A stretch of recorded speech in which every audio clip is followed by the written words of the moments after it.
Wild card weekend in the books. What is this? Happy New Year? We don't have to watch Kevin Pachulo's offense anymore. Oh, pretty celebrating. Cool, yeah.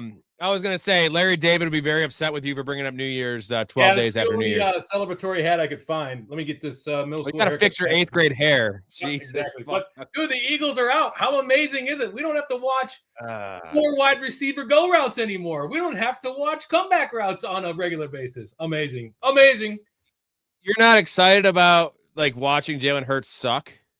I mean, dude. You know that. All right, hold on. We got dude. We got to wait because we have to get to the early games first, and then we'll get to the Eagles. Well, I want to build up to the Eagles because it's going to be entertaining, and I'm just excited about no more Jalen Hurts because it's rough to watch. So let's just breeze over the early game since you haven't been on for a couple of days. Rams look bad, look beatable. I think it was a fluke game. I think the Panthers are that team that just plays up to their competition, and the Rams play down to their competition. Rams-Bears this weekend. Give me your thoughts on that game and on the Rams' performance. Yeah, I'm not too concerned about the Rams' performance. I don't know if it's a play up, play down. This, to me, felt like a classic look-ahead spot, right? Double-digit favorites. They were on the road, so it's a tough place to play.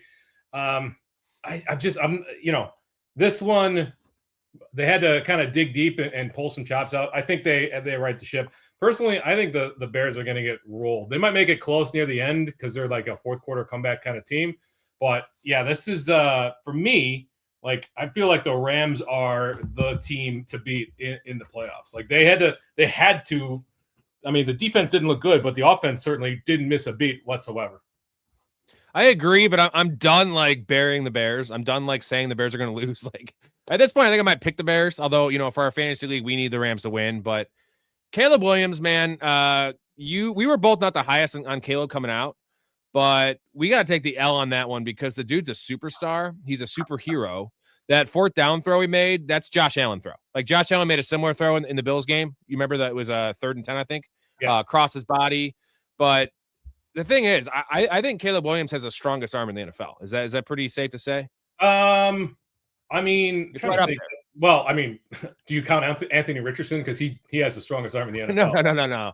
Because if you can't complete an 8-yard slant, then you don't count. So I am warming on Caleb. I'm not going to admit that I was wrong yet. I don't want to be early on that. It's probably that I was wrong on that, but I'm still not sold on Ben Johnson, dude. That he is really irritating me from a personal perspective. Just the way that he acts on the sideline, the way he pouts until the game is over with, and then he gloats. Like that's not a leader to me. That is just a guy who's pretending to act like a head coach, like he thinks a head coach can. Anyway, regardless, he's better than Sirianni. Sirianni is a total prick. Oh my God, I'm so happy that Sirianni is not in, but we'll get to that. Yes, Caleb looked good. The running game looked good. The wide receivers look good. Colston Loveland looks like he could be a superstar in this league. So everything's clicking. But again, I mean, how many yards did they have passing at halftime? Why did it take so long to get going? What is it about this team where they can get one drive, maybe 2 drives to start, where it's scripted very well, and then they languish?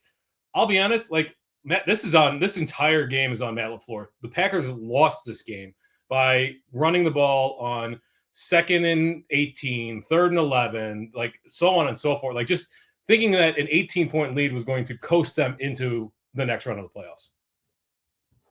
I got Matt Galloway in here. What's going on, brother? Who would have guessed Christian Kirk leads the wild card weekend in receiving yards, just beating Colston Loveland? Those were the top 2.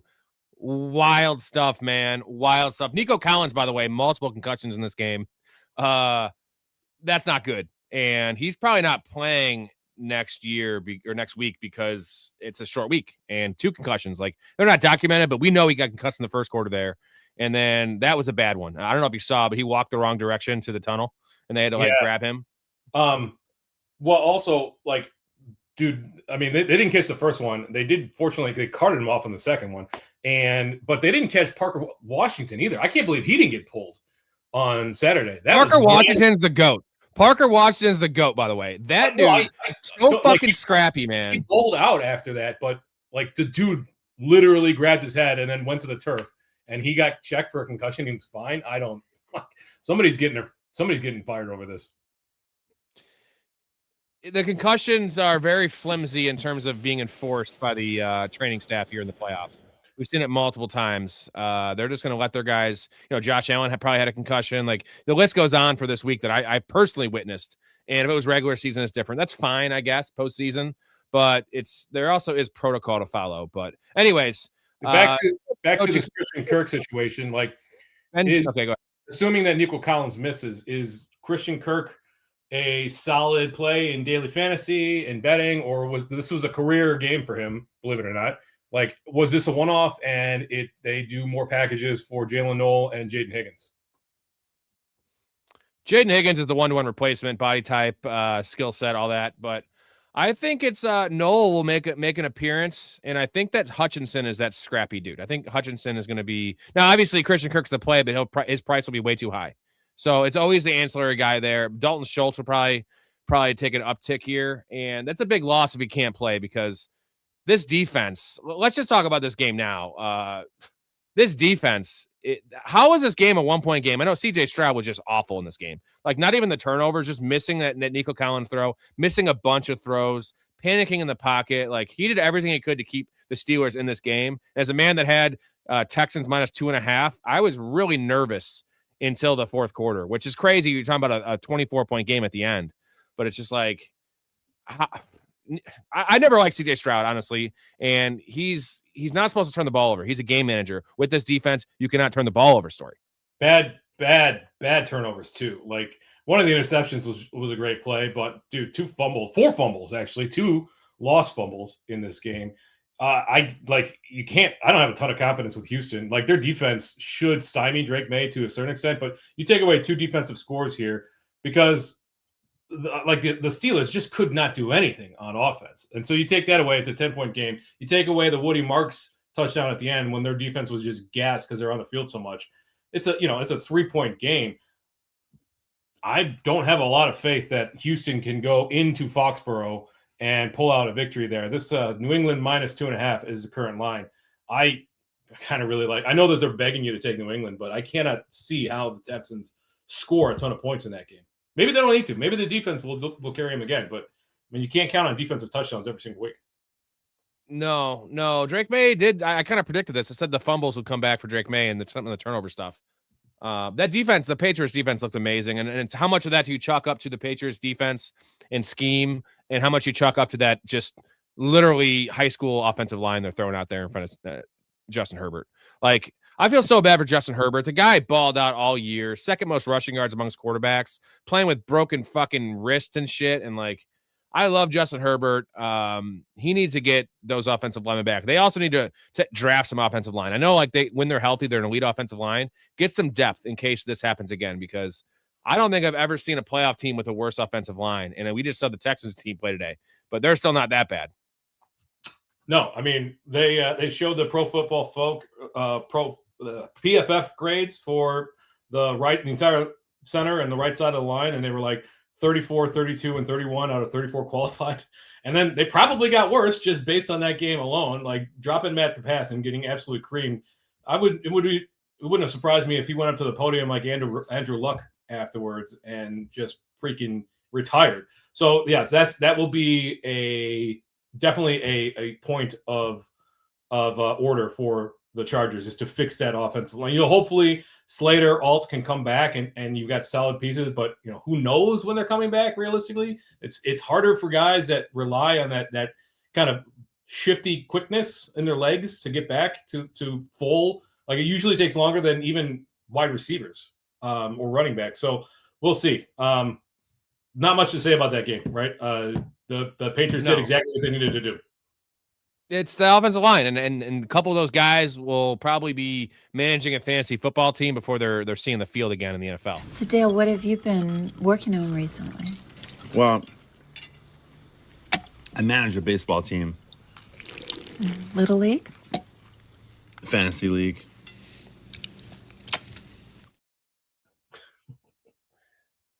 Fantasy League.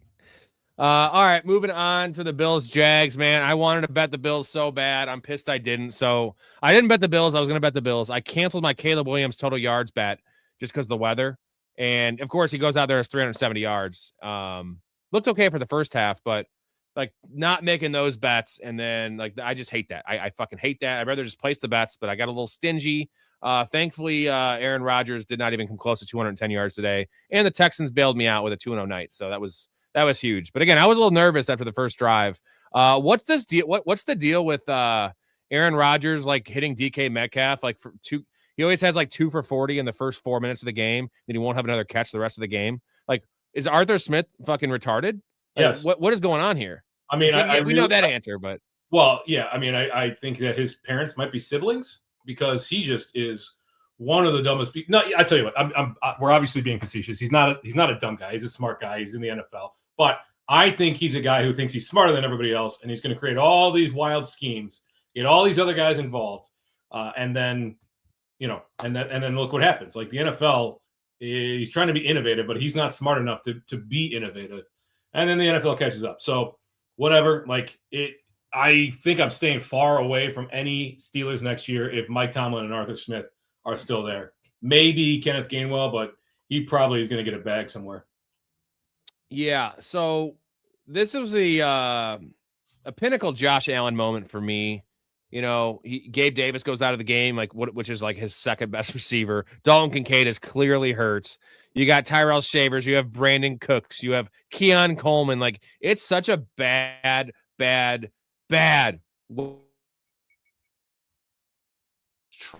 trash. And he's clearly hurt. He gets hurt in this game twice, comes into the game hurt.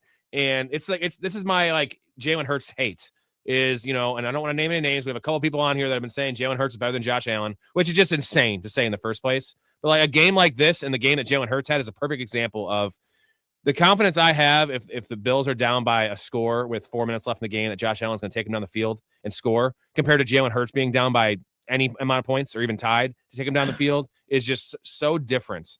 And Josh Allen, dude, who else gets an 8-yard rush on a quarterback sneak? Like, we've seen it multiple times this year from Josh Allen. Fucking man amongst boys, dude. I think it's pretty funny that have you ever seen that before? No, I mean, you kind of saw it tonight a little bit with Stroud when on that one fourth quarter QB sneak that he had. That was Cade Stover. Was that Cade Stover? Okay. Ohio State's own. Yeah, that's a tight end. I'm saying that's a tight end. That's 260 pounds. Like, essentially, Josh Allen is a tight end is the point. Well, okay, that's fair too. But, I mean, to be fair, that probably should have been blown because he got picked up and carried on part of that. So I get that, he gets the first down himself, but then he gets picked up and carried, which I'm pretty sure is illegal.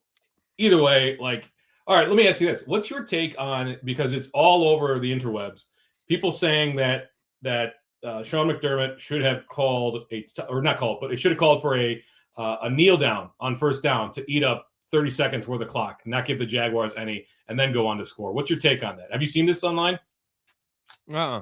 So basically, Warren Sharp and some other people are saying, like, all right, so there's a minute left on the clock. You should, since you got all 4 downs, first down, first and goal, you take a knee, and then you run 30 seconds off the clock, and then you score, so you don't give the Jaguars that extra 30 seconds to get in field goal range. Yeah. I don't agree with that because, for one, if your defense can't make a stop with 40 seconds, you're not going to go to the Super Bowl anyway. And for two, we see this with the Eagles with the false starts. All it takes is one false start, one illegal motion, one illegal formation, and now you're second and goal from the 5, from the 6. You know what I mean? And that's the difference. Like, it's that's my argument. I think it's a stupid thing to say. Like, you're not willingly putting yourself in a worse position to, scoring from the 1 is not a guarantee. I mean, if there's any team that can do it, it's the Bills, but it's still not a guarantee. Like you said, a illegal formation, a false start, whatever it is, a ref gets a little whistle happy, and the next thing you know, it's second and goal from the 6-yard line. So it's not a given that you're going to score. So I just think it's a stupid take, but there's a lot of people online. I'll phrase it like this. If you're facing the Chiefs and Patrick Mahomes, yes, you kneel it down because Patrick Mahomes will most certainly come down in 40, 30, whatever seconds and get the field goal, right? You're facing Trevor Lawrence. Now, I know Trevor Lawrence has been hot, but like Trevor Lawrence it's not Patrick Mahomes, right? Or you do that in the other, if you're facing Josh Allen, like you know what I'm saying? Like it's situational. And in this situation, Bill's defense had been playing very well. So, and it worked out, right? It worked out. Period. Scoring a touchdown is not a guarantee in the NFL. And it's just a lot of people talking about it online. No, I don't either. I'm saying the only time I would agree with it and I could put it in play is if you're against Patrick Mahomes, because like 40 seconds is an eternity for Patrick Mahomes. If you could do the kneel down and have it down to 10 or 15, then obviously, even though we saw what was the game? It was 13 seconds, was it? The Bills game against the Chiefs? Like, so I guess at that point you have to kneel it down. But yeah, you got to get the points when you can get them, because nothing's given. And again, this is the wild card round. If your defense cannot put a stop on Trevor Lawrence with 40 seconds, then what are you doing? Like, are you going to really go to the Super Bowl and win it? You're really not. Okay, Niners Eagles. It's about that time. The funniest part about this game, all the injuries the Niners have had, they lose George Kittle in the first quarter. Not just lose him, like he is out for majority of next season, I'd imagine, or at least the first half of next season. And even when he comes back, 34-year-old tight end off an Achilles. What a shame, dude. The Niners, again, Storey, the voodoo doll, Christian McCaffrey voodoo doll. Christian McCaffrey's healthy. Everyone else is hurt. What's next for this team? McCaffrey's the only one left, really. That matters. Besides, you saw him on the sideline a couple of times. That back remember that back injury he got in weeks 16, 17? That's bothering him. He's going to play through it. I have no doubt about it, but that is certainly bothering him. He wasn't nearly as efficient on the ground in this one. Let's pull that up here. No, he couldn't get shit. He probably had what? 2.3. Yeah. So obviously made the hay and is running in the passing game, 6 for 66 and 2 touchdowns. The Seahawks, 7-point favorites at home. That is a big spread for a division rival. Yeah, we just saw it though. Week 18, and the Niners scored 3 points. You know what I mean? Yeah. No, I know. And that was with George Kittle. It was a limping George Kittle, but I would probably take the points in that one. But the Seahawks are one of those teams that when they play their best game, it's similar to what we just saw with Houston, right? The defense and offense, such a perfect marriage. And if Sam Darnold can just turn the ball over one time or less, I really don't think the Niners can win this game. You have a rested Seahawks team.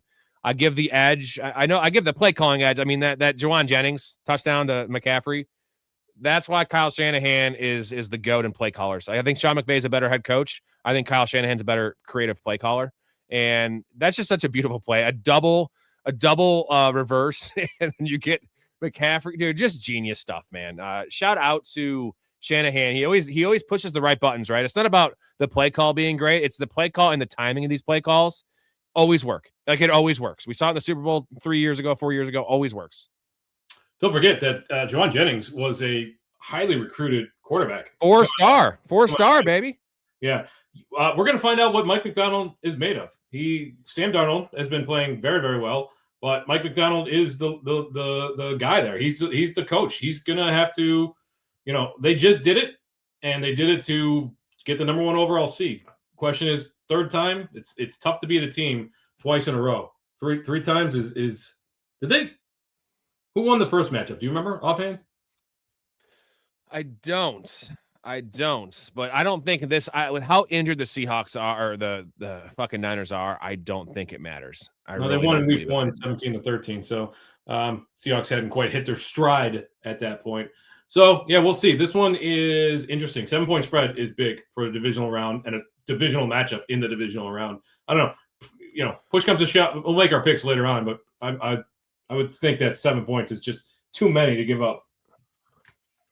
Dakota, I was all over the Niners winning only after I listened to all of my co-hosts come on the show and pick the Niners, and I was just like, okay, because originally I did pick the Eagles. I picked the Niners like point spread, right? I picked the Eagles to win this game straight up. I swapped it on the last show, just because I was just thinking I got to stick with my takes that Jalen Hurts is terrible, and lo and behold, Jalen Hurts throwing in a triple coverage. I know everyone blames the play calls, right? 3 of the same play calls, the last drive, all that kind of shit. I think it's easy to blame the play calls and the coaches, but here's the thing that I'm thinking of. Maybe that Jalen Hurts is just not capable of running other plays, and they don't trust him. Clearly, they don't trust him, so he's limiting what they can call on offense. You put any stock into that?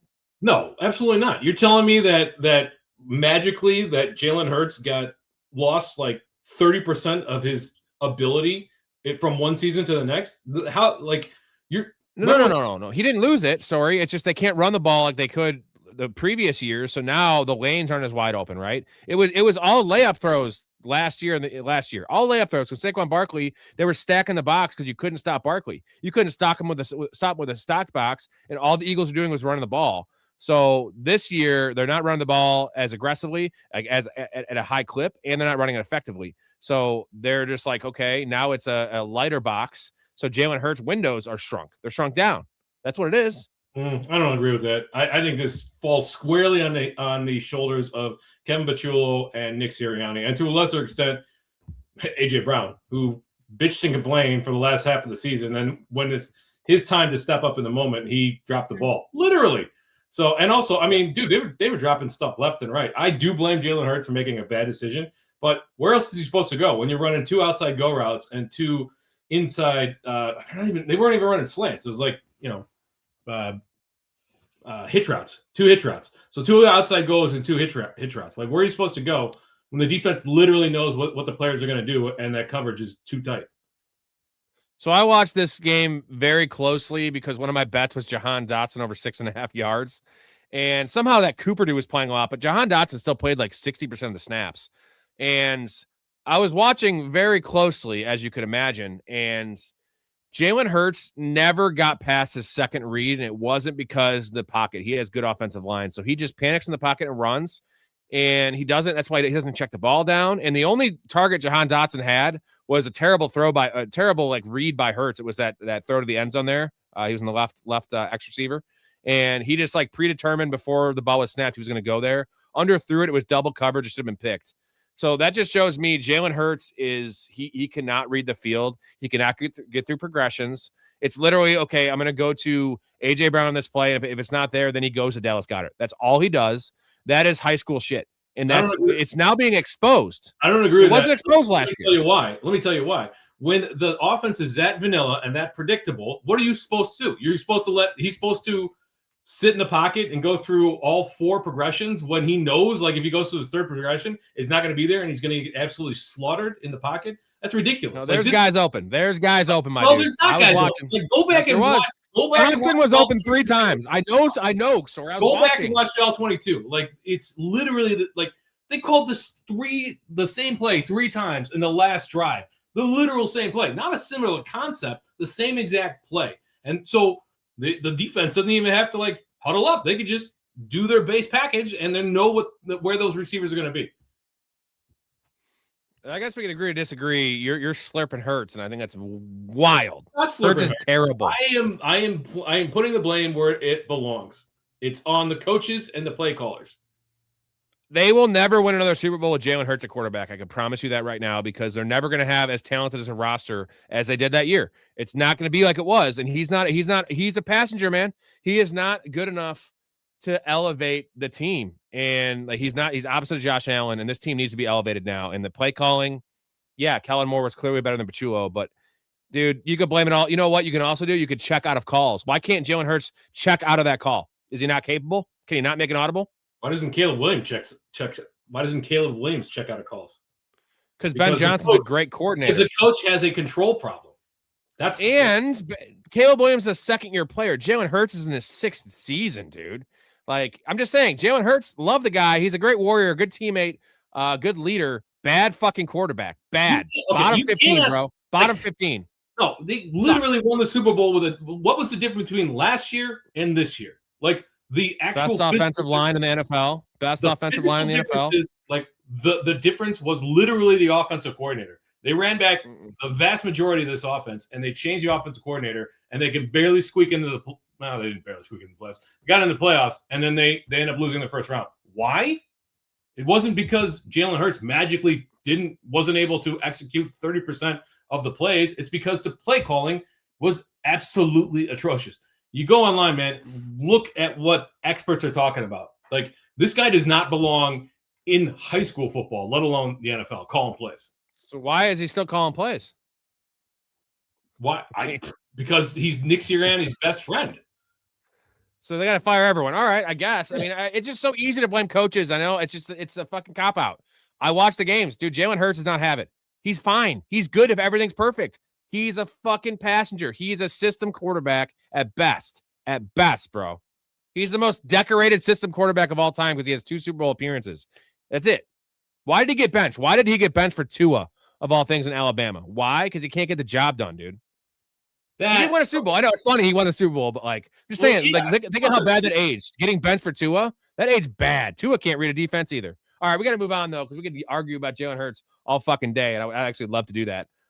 Patriots Chargers, we touched on that a little bit, but were you encouraged by this Patriots performance? Because I was not. Like, this was actually, I know going into the Texans Steelers game, this was like the most lopsided game, but this game actually, I think the Chargers outplayed them in the first half.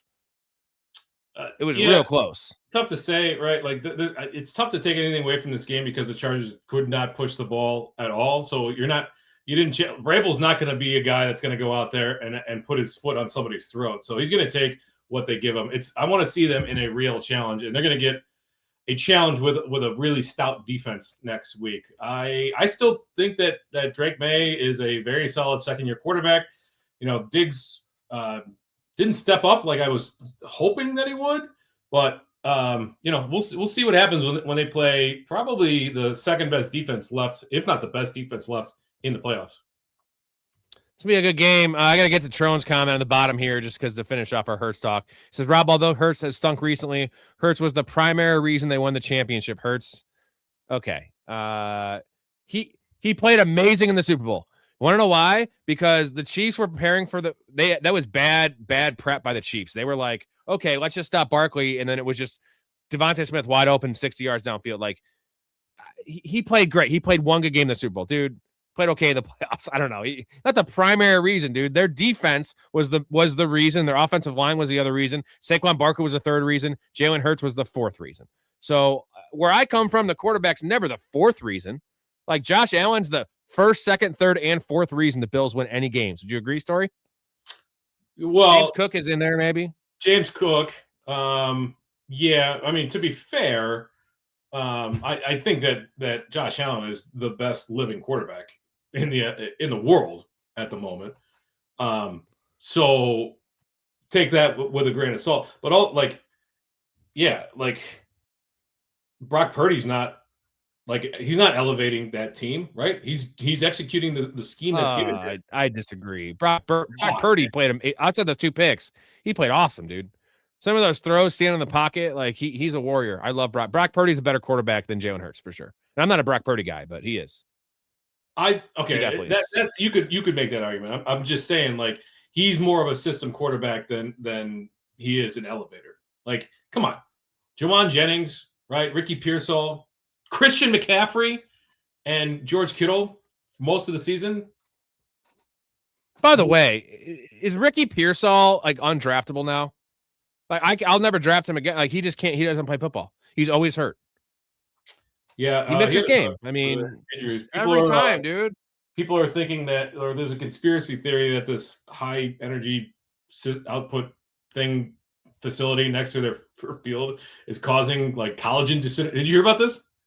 No. Well, there's like an energy substation like right by where their practice field is, and there's people that are citing reports that low frequency waves or whatever can disintegrate collagen, and that's why there's so many injuries by the 49ers. I mean, I just think it's bad luck, but whatever. One more question here. I gotta get to the Patriots real quick, but one more question from Joe Blacko. Who had a better Super Bowl win, Foles or Hurts? For me, it's easy, Foles. A better Super Bowl win? Yeah. I mean, Nick Foles played out of his mind. That was a shootout. It was a 43-38 or whatever. I don't give any credit to Doug Peterson whatsoever. So I guess Foles by default, but like, what? I mean, Hurts did exactly what he was supposed to do. It absolutely stomped on the Chiefs. Miles in here saying Purdy doesn't have a crayon eater calling plays. Right. By the way, shout out Mouse out Downtown Sports, link in the description. He's coming on for the last half of the show. He's got a big announcement. They're having Ian Eagle on the show tomorrow. Uncle Ian, Uncle Ian, Uncle Ian, Uncle Eagle, whatever you call him, on the show tomorrow. So he's coming on. He's going to announce that. We're going to talk a little ball as well. Appreciate you. I got to get to the Patriots real quick, and this kind of ties into our fantasy postseason league. We made the decision of drafting Travion Henderson over Ramondre Stevenson. And the snap share is very alarming again. Like, this is clearly Stevenson's backfield after all we saw. You remember after those weeks when everyone was just freaking out about Henderson, and I was just saying like I wasn't impressed because all he does is run forward and he can't break a tackle. Travion Henderson's not a good player, dude. Have you ever seen him break a tackle? Like actually break a tackle laterally? Like I haven't. I don't think he's capable of it. He can't. It's awful. He's running fast. There's a reason that Ohio State welcomed Quinshon Judkins with open arms when he transferred in. So I don't think he's a bad player. I think he's a good player, but I was looking at, did I tell you this? I was looking at running back rankings for next year. Somebody had Stevenson. No, they had Henderson at 9 and Stevenson at 33. And I thought that was an absolute, I thought that was outrageous. I'm like, Henderson is like fine. He's good, but Stevenson is under contract through next year. And they really like him. And push comes to shove, like they're in the playoffs. They want to win this game. Where do they go? They went to Ramondre Stevenson. Sorry, I'm not trying to be hot takey. I know the Jalen Hurts thing. It sounds like this is an episode of First Take. I'm not that guy. Travion Henderson's a bad running back. Like, I know I'm comparing to Bijan Robinson, who's an all-timer, but like other good running, even Stevenson. Watch Stevenson run. He eludes people. He goes side to side. He has vision and creativity. Travion Henderson runs into the line. He runs into defenders really fast. Like he I know he's a rookie. Maybe it's because he's a rookie, but he should be seasoned coming out of Ohio State, and he is not. Like that's like serving. It's like McDonald's meat, bro, and it's so fucking bad. He's fast, cool. Congratulations. He's not even a polished receiver, dude. It's bad. I was watching that game when he got the ball, and the last couple of weeks, even the long touchdowns, all they were, one of them he ran on the line and he got at the outside and just outran everyone. The other ones are just untouched touchdowns. So yes, he's very, very fast. Congratulations. So was Tevin Coleman. Tevin Coleman remember how bad Tevin Coleman was? I mean, 14 for 148 against Buffalo would scream otherwise that he's a bad running back. Like he's not a bad running back. That's a wrong. He's Tevin Coleman. He's Tevin Coleman. Tevin Coleman wasn't a bad. He's fine. Fine. So if you want Tevin Coleman, draft Travion Henderson. That's what he is. He's decently big and he's fast. One of the big things for him coming out with his pass catching, and wish I utilized him more in the passing game this year.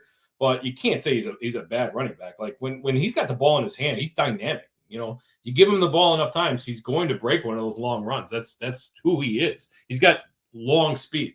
So saying he's a bad running back, I think is a bad take or not a good. Can I rephrase? Can I rephrase this? Sure. Based on the hype, like in everything else where he was drafted, he's bad.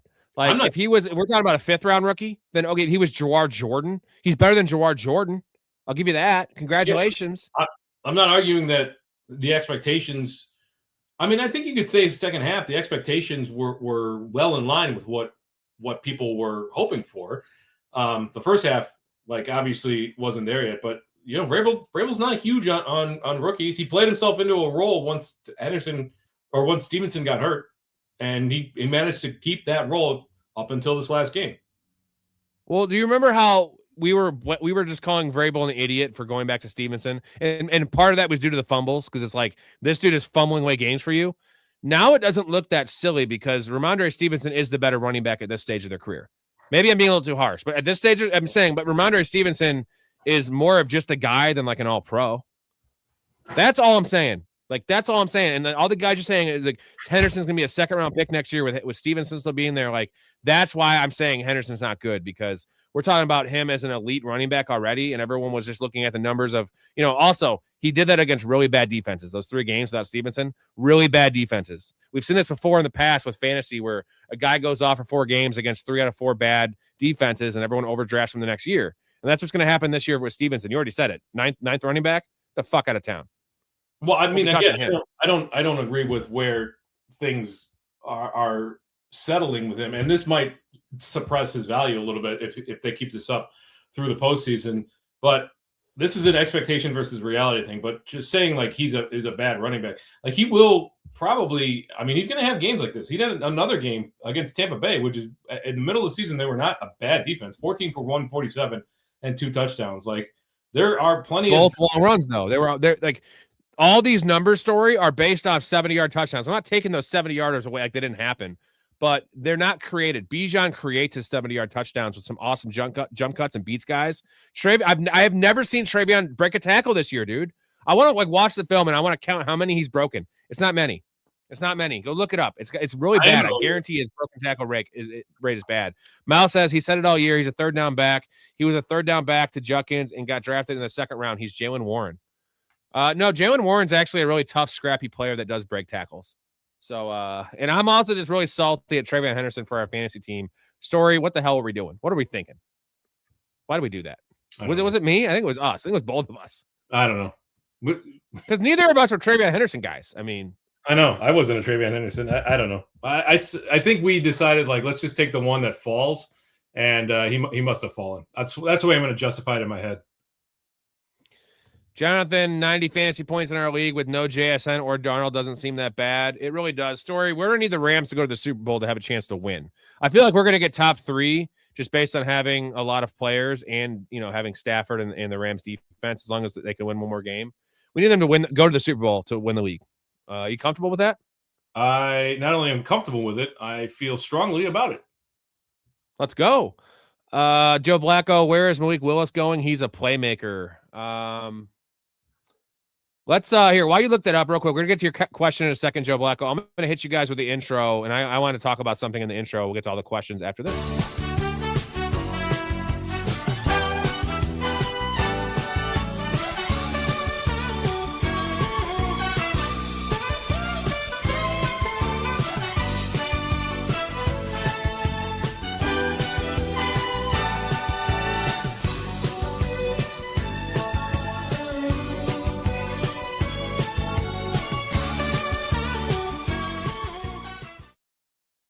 I see you added my my comment from our text thread earlier. Yeah, and I think I got a shout out. It was either MVP or Jonathan in the Discord that mentioned the. I was talking about how Woody, like, there he goes again in the blue tent, which is his house. He lives there, and that's from now on in this channel. The blue tents is known as Woody's residence, Woody's house, whatever you want to say. We got to patent that. But is this not just comical at this point, Storey, that the guy? I know this was a concussion. It wasn't like an ankle like every other injury he has. No, but you saw him get flattened on that pass out to the flat. He got absolutely, like, boom, boom, like this, and he for sure was not in on the next play. I was surprised to see him in without getting checked. Maybe he got checked on the sideline, but yeah, I'm surprised that he wasn't. Travion Henderson. I cannot find. Nick Chubb played pretty well. Yeah, he did play well. I was surprised. I thought that they had phased him out of the offense, but here we are with playoffs, and the D'Amico Ryans felt very comfortable giving Jawar Jordan plenty of work in week 17 and 18, but when it came down to it, Chubb got the majority of the backup work. But Woody Marks, man, like, I wonder where he's going to go next year and how excited I'm going to be to draft him, because, like, they give him a ton of work. But man, if he's going to keep going in and out like this all year, it's going to be stressful. Well, the coaching staff kind of showed their cards here in that quote earlier in the season that he's not a 3-down back, and he's a 3-down back right now out of necessity. So they're going to draft a bigger bodied dude, right? A Damian Pierce type, someone like that, probably a 3rd or 4th rounder, but that's actually higher draft cap. Where was Woody Marks? He was a 5th rounder, right? Yeah, somewhere in that range. Now, he was also a 4th or 5th rounder in an all-time running back class, so almost bumped that up 1 round, would you say? So if they draft a 3rd rounder, 4th rounder to be the same, if not higher draft capital, it'll be a 50-50 split. And I'm not, and the thing is, he has not impressed us as a pass catcher, which is what he's comped to. Like, he doesn't catch passes, whether that's CJ Stroud not willing to check the ball down. And when did CJ Stroud become allergic to rushing? Like, on the pick he threw in the red zone, which was an awful pick, by the way. He had a lane. He could have easily ran for that 6 yards. Yeah, what the fuck you doing? I did shout at the TV. That was did you see other play where he had a lane, and I mean, he pulled up because Nico Collins got open, but he rushed to throw and he hit Collins out and away and high. Yeah, I don't know. Like, I feel like if he just committed earlier, he could have gotten the first down, and then they could have regrouped. Instead, it ended up being an incomplete pass. Right. That one at least is defensible because it was on his own 30-yard line and he was going for a big play. This was like a 9-yard pass when it was 3rd and 6. He could have easily gotten 7 yards on the ground. Like, CJ Stroud's a young man. He's athletic. Like, dude, use your feet in the playoffs. You see all the other greats do it. Where is Malik Willis going? He's a playmaker. Now, let me ask you this. Is this a Matt LaFleur thing with Malik Willis? Because it's crazy that he's not, usually these scramblers are backups to other scramblers. He is a backup to Jordan Love, which usually you don't see, right? It's like Tyler Huntley is a backup for Lamar Jackson. This is a weird situation, but the offense it runs great. We've seen 2 years of it, right? 3 games and 2 games of Malik Willis and the Packers, and he's been really efficient and really effective and just impressive in general with the Packers after that terrible run with the Titans. I liked him coming out of college. Really raw, though. You think he could be a starter? You think this is like a Matt Flynn situation? Like, would you put this in a Matt Flynn category of don't pay this guy money? No, I wouldn't put it there. I think he could be a solid starter. I like before Jacoby Brissett went nuclear. I would have thought maybe Arizona. I jokingly said the Jets. I hope he's not dumb enough to go there. I think he'll go to the Steelers. I'm pretty sure that Aaron Rodgers is going to retire, and the Steelers will be a prime position for somebody that wants to come in and compete right away. And Malik Willis could absolutely do that. So my money's on the Steelers next year. I like that fit. I always like, that's why I like the Justin Fields fit with the Steelers. They didn't stick with it. A ground and pound team with an athletic, tough quarterback, right? And that's what Malik Willis is. So, okay, let's see, Joe. So Henderson had 11 broken tackles this year. That is really bad, bro. I don't know. This is per Fantasy Pros, but they've got different numbers than Pro Football Focus. But I can't get the full. Yeah, that makes sense. That's a good number. I don't have to look. Don't double check that. 11 broken tackles, Travion Henderson all year sounds about right. Bijan has about 5 in a game sometimes, 6 in a game. So that's Travion Henderson for you. They got Bijan here with 22. That seems impossible. So I'm not. Okay, that's a rat. I'm not sure these numbers are correct then. So I don't know. We'll find it. Let's see. Brad says, what's going on, Brad? Couple interesting bits for Bears Rams. Saw Stafford is 1-8 in his career in outdoor games where the field temp is below 30. McVay is also 0-2 in his career at Soldier Field. I'll say this: all the stats for the Steelers, right? Like those are like just crazy, convenient long-term stats, right? All the Steelers stats were the same. How they were 21-0 on Monday Night Football, all this stuff, right? And it was like we can always make stats that fit our narrative. You know what else was relevant? Was the Steelers were a terrible team this year, and that's what I thought when I bet on the Texans. I was like, okay, I know the stats. They're at home. Aaron Rodgers' last game, whatever. Like, they're just a bad team. Their defense is overrated. Aaron Rodgers is old as shit. They have no weapons, and the Texans are fucking primed. And that's what I see with this stat, right? Like, I'm not saying the Rams are guaranteed to win, but Stafford and the Rams and McVay, the 30, like, don't forget, Stafford played a majority of his career in Detroit. I know Detroit's a dome, but that's in the NFC North with all those road division games. Like, Matt Stafford is fine in weather. Do you agree? He's not the same in weather, but yeah, I'm not gonna put too much stock in a 1-9 stat because that's an extremely small sample size. So I don't really think it means. And 0-2 is meaningless, completely meaningless. So I don't think it really matters. And yeah, he's played the first half of his career in Detroit. So he played in Soldier Field and Lambeau and et cetera, et cetera. Taj, thank you, buddy. You all have faith in the 49ers next week. So we talked about it earlier, 7-point line. Healthy, like the Seahawks are the healthiest team right now, right? In the playoffs. Yeah. I mean, but you would say maybe Denver, but they're missing, their number one running back technically in Dobbins, and some of their guys are banged up, but the Seahawks are just damn healthy, damn rested, and they're on a mission. So what do you think in terms of winning the game outright? I mean, I'm got to go with Seattle. Seattle is just putting everything the way they played the last half of the season, the second half of the season, the last 2 games. They took the Rams, like, bent them over, and decided, like, all right, we're actually going to come back and win this game. Forget about it. Like, they could have laid down, and they've got a lot to prove this season as well. Sam Darnold's got a lot to prove, and he's playing very well. Like, he played very poorly in the first half of that Rams game, and then he turned it around. That game against San Francisco, we just saw it. Now knowing George Kittle, this is going to be tough. It's going to be a tough test for San Francisco. Again, like, I think I got to take the points because it's so many, especially for a Shanahan-led team. But I think Seattle wins this one. Let me ask you this. Do you think the Niners won this game against the Eagles? Or do you think the Eagles lost it? Because I think the Eagles lost it. Yeah, I think the Eagles lost it 100%. Because the Brock Purdy threw that second pick by Brock Purdy was terrible timing. They overcame that.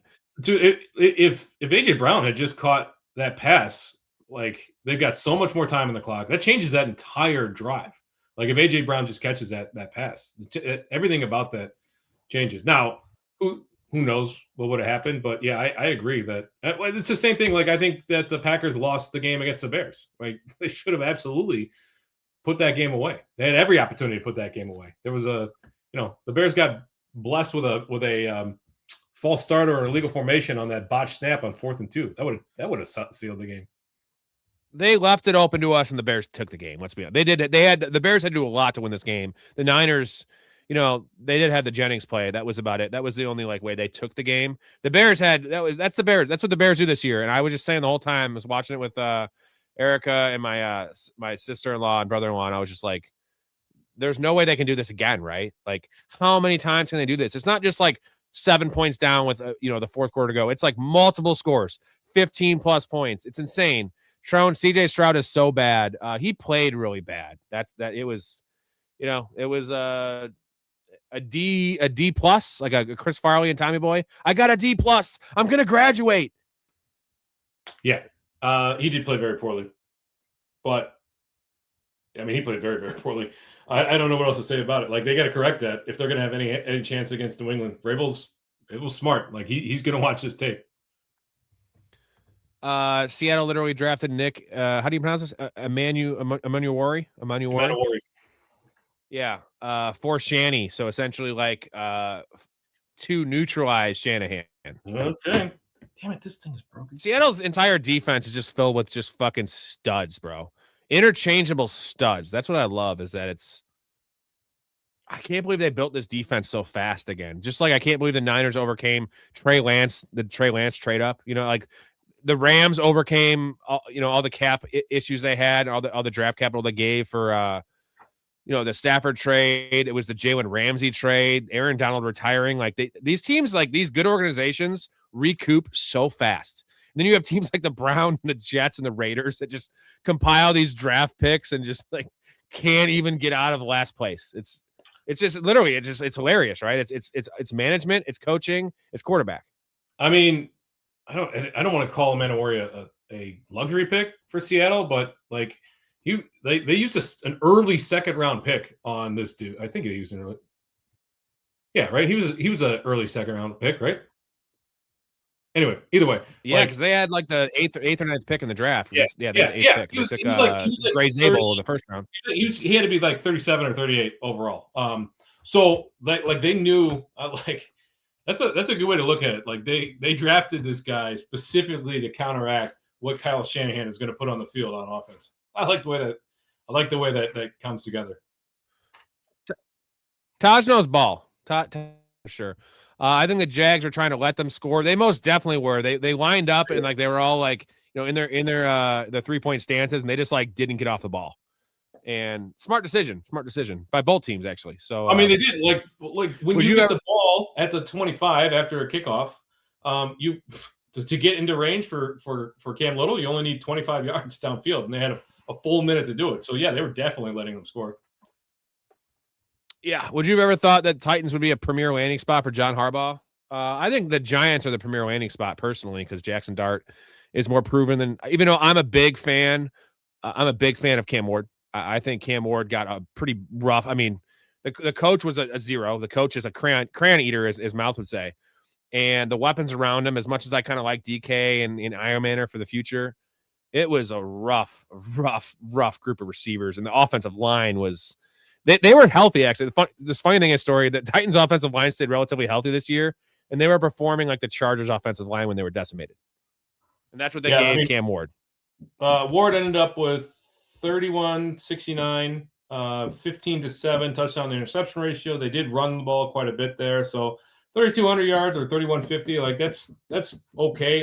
I know that the community is pretty split on Ward, whether he is the answer there, whether he's going to be a good NFL quarterback, or whether he's just one of those kind of 5-year flameouts. I think he's on a better track to being a good quarterback. I think this could be – they need to – there's a lot of problems on that team. So the big question is, what do you triage? What do you address first? Got to be the offensive line, right? But you also need skill position players in order to allow Cam Ward to do what he does best, and that's throw the ball downfield. So Ridley, I don't know what his situation is going to be next year. He's old too, bro.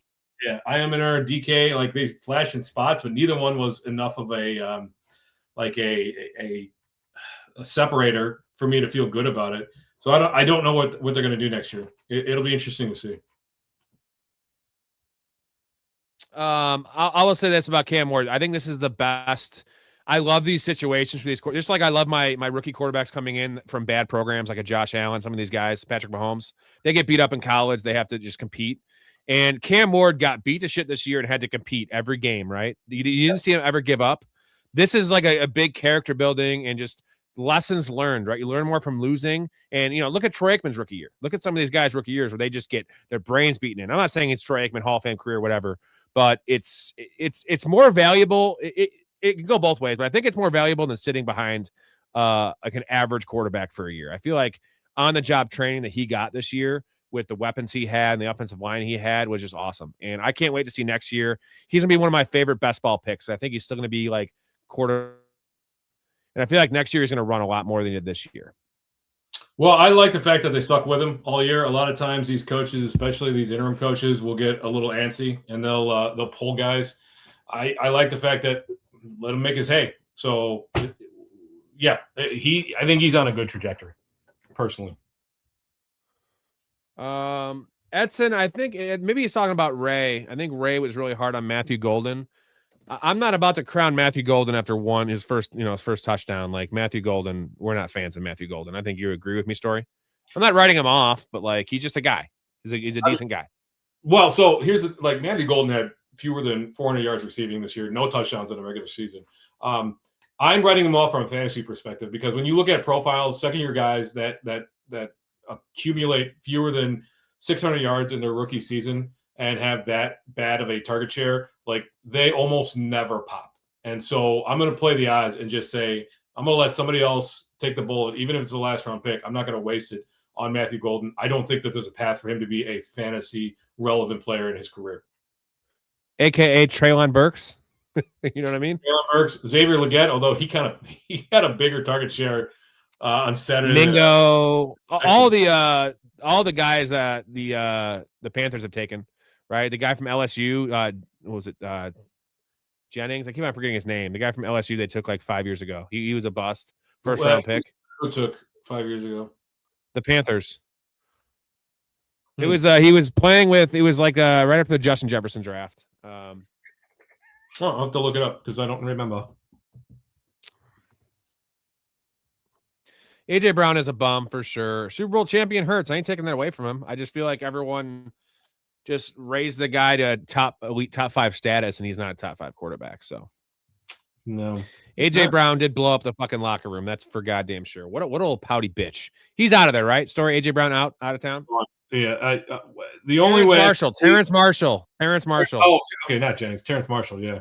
Who was? I forgot his name on Saturday too, and I had Hank Mardukas on here as a huge Panthers fan. He reminded me of that. Better season than Justin Jefferson did at LSU.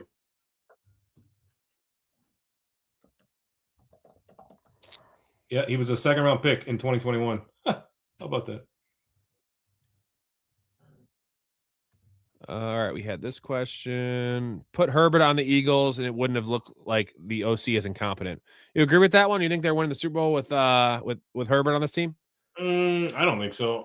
Herbert doesn't seem like he can elevate a team either. Like you got Quentin Johnson, okay, that's fine, but Ladd McConkey, Keenan Allen, Oronde Gadsden, who absolutely smashed for 3 weeks earlier in the season.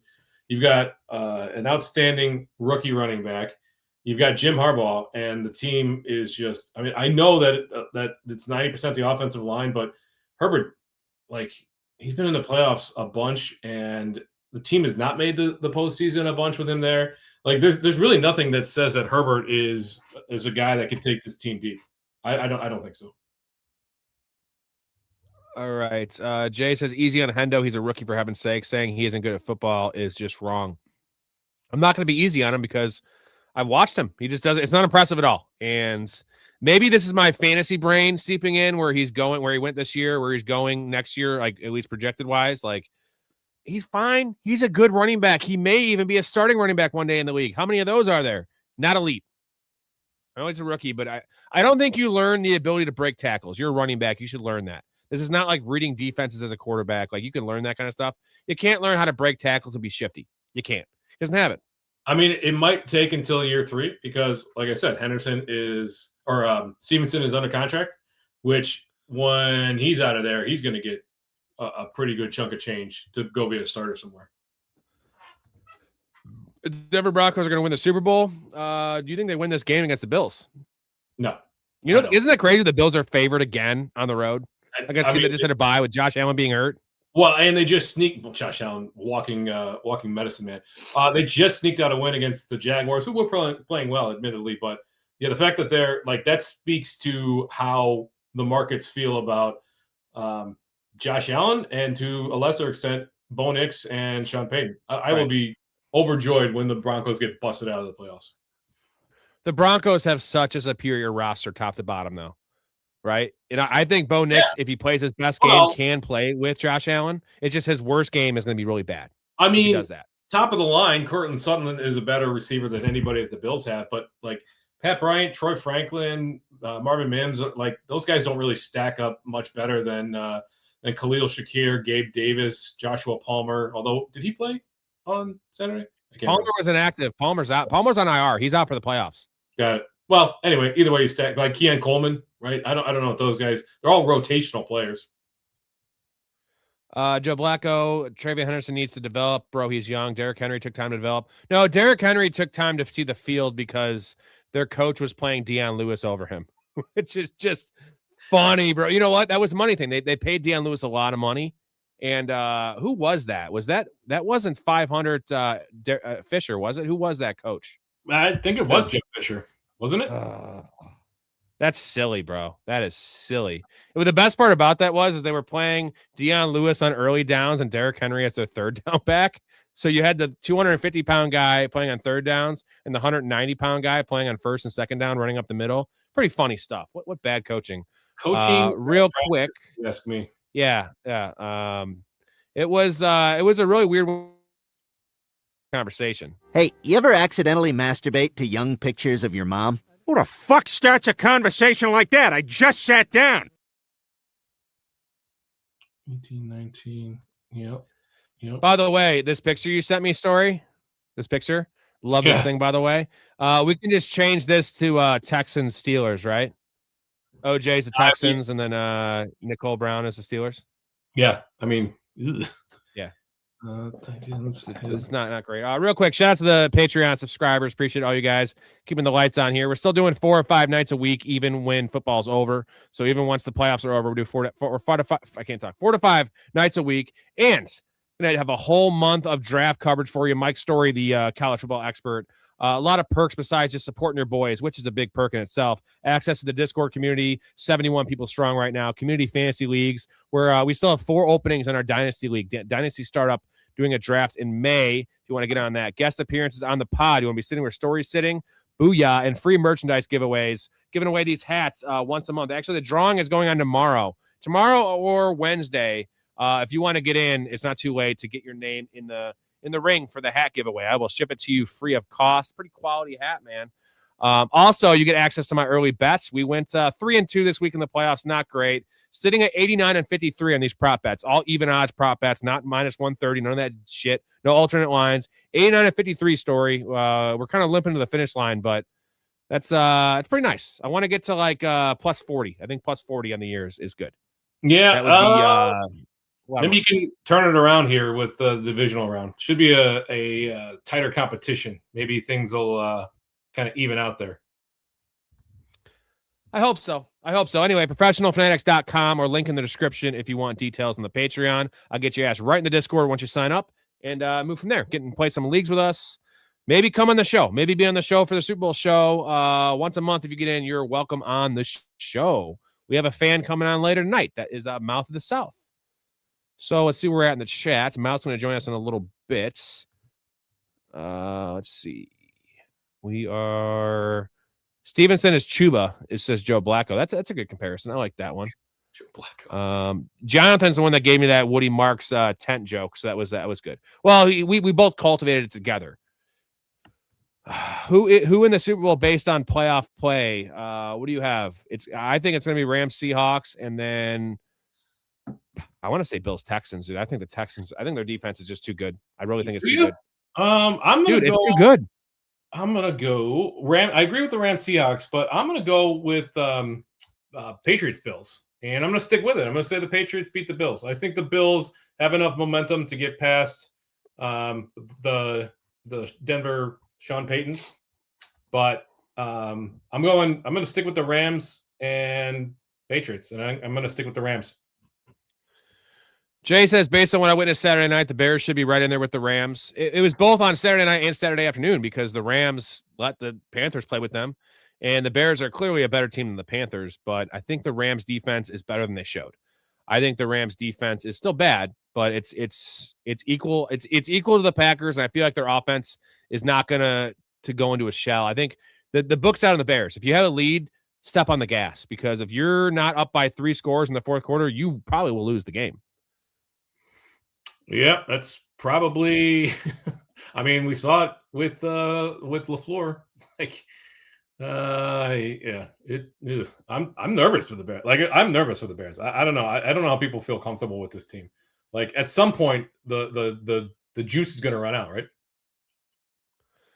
Tyson says, "Fuck you, Jets hate won't be tolerated." I mean, the Jets hate on themselves enough. I think that we. They're just a sad franchise, and if you think otherwise, I apologize to you. It's not great. I was a Cubs fan forever. We were a sad franchise. The Jets and the Browns and the Raiders, to a lesser extent, are just they're pretty hopeless, right? I mean, bad teams are going to make bad decisions, and they're going to do dumb things, and the Jets have done that for years and years and years. I'm not hating on them. Do you until they get a change in ownership? I don't know that things are going to change. That's the key. Hey, I have a lot of hope for the Jets, though. I love the trades they made, dude. Again, you know how much I hate Sauce Gardner. They got so much for Sauce Gardner, dude. They got a lot for Quinnen Williams. Like, if they don't fuck up these draft picks, they have a chance for a quick turnaround, because I think they still have some talent on the roster. I emphasize some. Yeah, some talent. They do have some talent. The question is, what are they going to do at the quarterback position? Big time. That's a big question. They need a quarterback. The problem is that they can draft the right quarterback and ruin them. I mean, we saw that with the Bears forever. So Edson says 106 rookie draft super flex, not loving options, especially if it's Mendoza. What do y'all think? I mean, Mendoza will be the number 1 pick in super flex. So yeah. Give me your Mendoza takes here for, like, what do you think? Is he the real deal, or is he a game manager? I don't know, because spent 3 years. This is his 4th year, and spent 3 years out west. Coming in the Cignetti's system is not easy, but dude, Cignetti's such a good coach. It's tough to evaluate how many. But Mendoza, dude, his accuracy is off the charts. His arm talent, like, he's got a big arm. It's not the biggest, but he's got a big arm. And dude, his placement, he throws like the prettiest ball that I've ever seen. It's incredible how tight his spiral is. So I think he's got the tools to make it at the next level. He's got a good attitude. He's got a good head on his shoulders. I'm excited for what we're going to see out of Mendoza. It's going to be a rough go around, right? Because he's going to get drafted by Las Vegas, probably. I would guess, right? Do they have number 1 overall pick? I would hope so. Yeah, they have the number 1. They have the number 1. Yeah, he'll get drafted there. Okay. Are you sure? Are you sure they don't do something silly? The only possibility is if they thought better of Dante Moore. But watching that game on Monday or Friday, watching that game on Friday, like, would you take Dante Moore over Fernando Mendoza at this point? I wouldn't have taken him before. I think he throws about his arm angle is way too low. I hate that. I do too. I don't think that he wants to be Caleb Williams, and there's only one Caleb Williams, and that was even rough the first year. It wasn't for Ben Johnson. Who knows? He's going to have a rough go transitioning, I think, personally. I'm excited to see what Mendoza can do. So I'm cautiously optimistic. Cautiously optimistic. Blake, as a Packer fan, I don't think Golden will be a crazy fantasy pickup, but I think he will be like Jameson Williams-ish. 1 week he put up 20, the next he doesn't do shit. JMO's improved a lot. The difference is Jameson Williams is probably the fastest wide receiver in football and a freak gazelle. I don't think Matthew Golden's more of a regular player. He's probably a little more polished than Jameson Williams was coming out. That you saw that nice little toe tap catch he had. He's a more of a professional receiver. Jameson Williams is an unprofessional receiver, as we know, on and off the field. but he is not like, dude, Jamison Williams is a god. I mean, in terms of athletically, right? There's a reason he was drafted where he was. Like, that was an understandable draft pick because, like, certain guys I don't like taking because they're combine when it just pops a little bit. Jamison Williams was like an alien, right? An alien. Well, and he had a ton of college production in Alabama. Don't forget that. Matthew Golden came off a season where, I don't know, what did he catch, like 800 yards or something like that? I'm not going to get excited about that, even in a 14-game season. I don't understand why the NFL fell in love with this dude. I really don't. So we'll see. I want to see what his 40 was. Hang on real quick. It was 4.37. Pretty sure. Fast. But it wasn't. It was an unofficial. It was a pro day, and it was like, from what I saw, someone deep dove into it, and like the clocks were fucked up. Like, it was like a 4.4. 4.42. 4.29. Maybe it was a 4.32. No, what was it? 4.29? 4.29, okay. yeah. Yeah, it was. That guy's not a 4.29 player. Combine, a 1.49 10-yard split, which was actually really good. Athleticism, I mean, it's off the charts, right? 87. It's incredible. Production score, I don't know. Like, and also, like, his teammate score isn't even that high. Like, Texas doesn't have these world-beating wide receivers, so I just don't understand why the NFL fell in love with this dude. What do you think? And there's a good call from Trone. This is Nico's second concussion, not to mention he had 2 in this game, and it's a short week. So he had one, what was it, 5-6 weeks ago. So we could kind of project Nico not playing in this game, which really hurts. So who wins out of the Texans, Pats? He says Stroud is just so bad. Did we already talk about this? What? Well, I already said the Pats should win this one. Didn't we already? Yeah, you think so? Yeah, we did. I was just kind of reiterating. I think that the Texans are going to put up a good fight. It's going to be a rough go, I think, for Drake May to start, but they'll settle in there. They'll get some points from the running game, and I think the Texans are just going to fall a little short. Not having Nico Collins is going to hurt them, right? Obviously, Christian Kirk stepped up, and we'll see what they can do next week. Though it's going to be a rougher go for them. I think. I don't think that Collins is playing next week. Texas says Bears versus Texans Super Bowl. Cool. That'd be nice. I wouldn't mind it. I think it'd be a pretty boring Super Bowl, personally, but I want a little more. We had some amazing games, and then like the juice kind of fizzled. Like, we kind of ran out of gas towards the end of the weekend, right? Sunday night and Monday night weren't very good. There was 3.5 minutes left in the Jags-Bills game at midfield. Bills had the ball. Is there any team and coach that lets the Bills score? Just go back on offense for the win. Not at midfield. Not with 3.5 minutes. You can't do that. No. Not with 3.5 minutes. I do think that coaches should let teams score more often, but you'll see it on occasion, but they don't do it very often.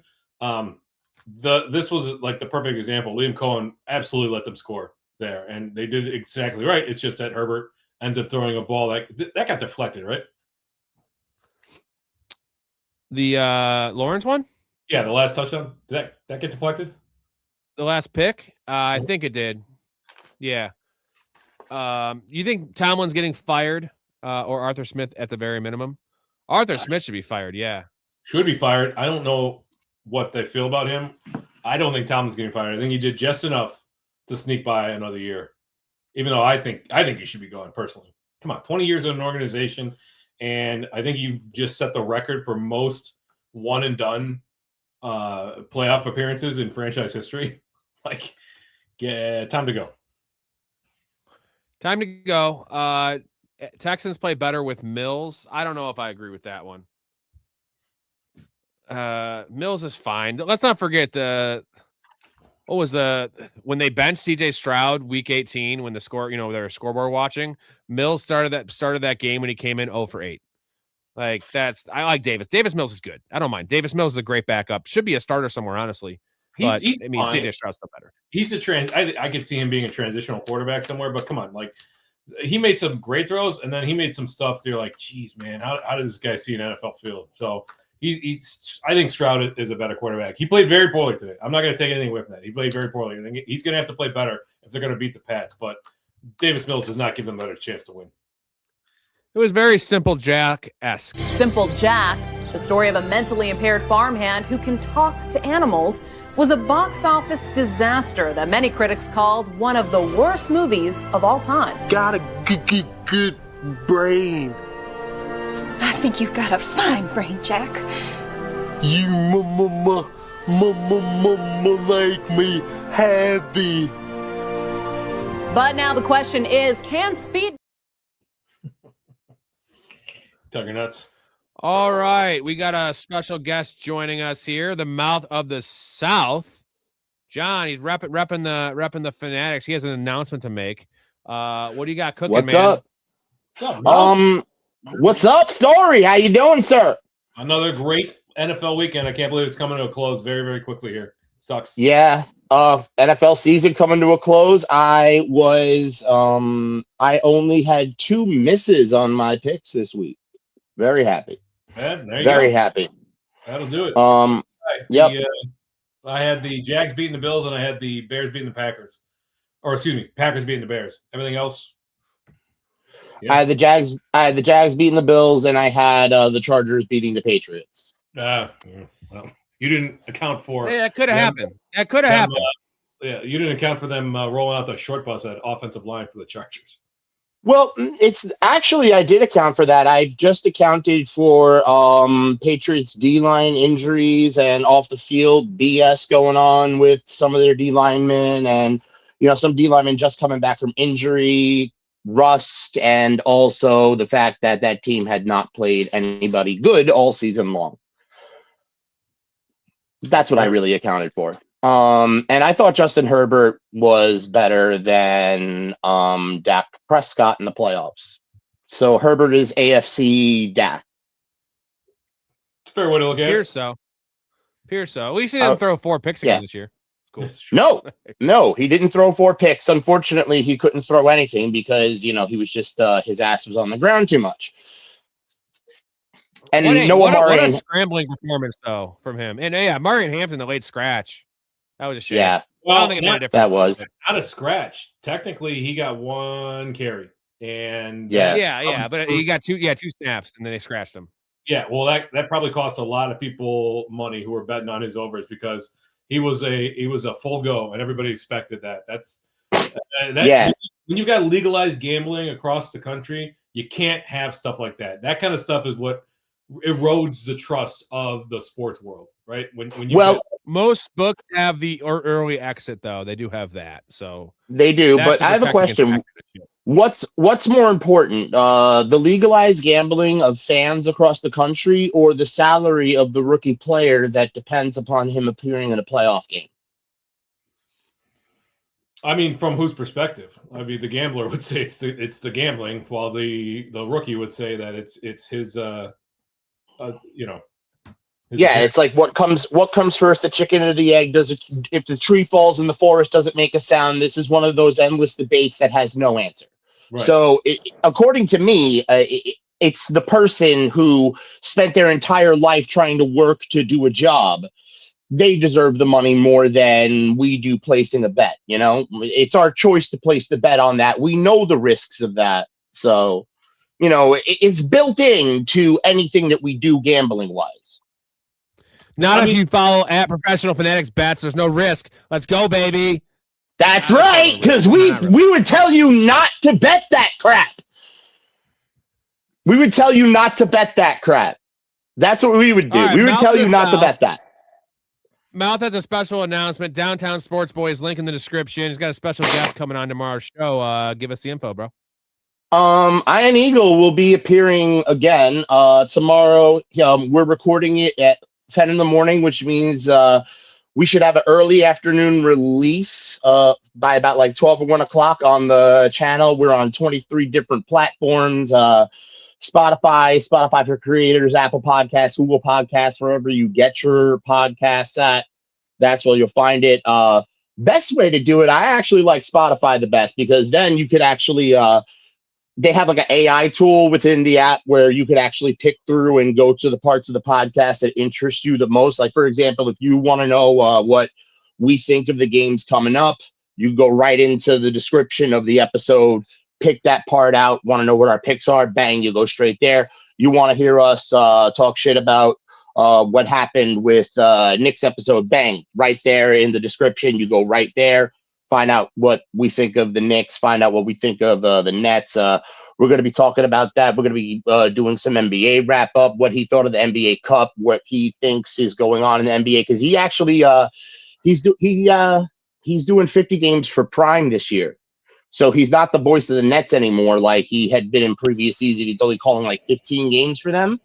So he's calling more Amazon Prime. So he's going more around the league this year. So we're going to get more of an around the league sort of a deal from him. So if you're betting NBA or you want to bet NBA and you've been, off the base because you've been watching football, following football with us here in the Fanatics, we're going to get you right back on track to get right into the NBA, right into NBA betting, right into where you need to be. We're going to get you right back into that sweet spot so you know what's going on in the NBA. You know who's good and who's not. We're going to get you right back there. And then we're going to analyze what's been happening and what is going to happen with the rest of these NFL playoffs. So if you want to bet and you want all of the information you need to make bets properly, this is the research episode for you. Hell yeah. You ooze talent, bro. It's years away, don't care. Jesus Christ. You ooze talent. I appreciate that. You guys do too. This is why since I found you guys, this is why I've had the back of this show. Because when I see talent, I know talent. Storey, Ray, Rob, the Chaz, all y'all got it. And you all know ball. Not just gambling, but you all know ball too. And that's why your bets are good. I want to get your opinion on a couple of these things. Real quick, one more super chat for a beer chug. I'd like to chug a beer. Let's get that done. And then if he chugs, I toke. Nice. He tokes. Give me a tiebreaker here. Jalen Hurts or Pachulo/Sirianni? Who is it to blame for this year for the Eagles? Pachulo/Sirianni. Those two have needed to go. Right. Now, you know what? No. Yeah, they need to go. I'm not saying they don't need to go. Jalen Hurts is an average quarterback. Bottom line. Average. Okay, but if you could take average quarterback and do what Shane Steichen did with Daniel Jones, Jalen Hurts is better than Daniel Jones. I'm sure you could have produced much better results than what you got from that Eagles offense this year. Yeah, it was bad. Hurts is a top 50. Hurts is around that top 12 to top 16 range of quarterback, where if you actually developed him properly and gave him proper coaching, he could play like a top 10. That's where I feel about him. I would agree with that. Dak Prescott or Jalen Hurts, though? We all think Dak Prescott's a better quarterback, correct?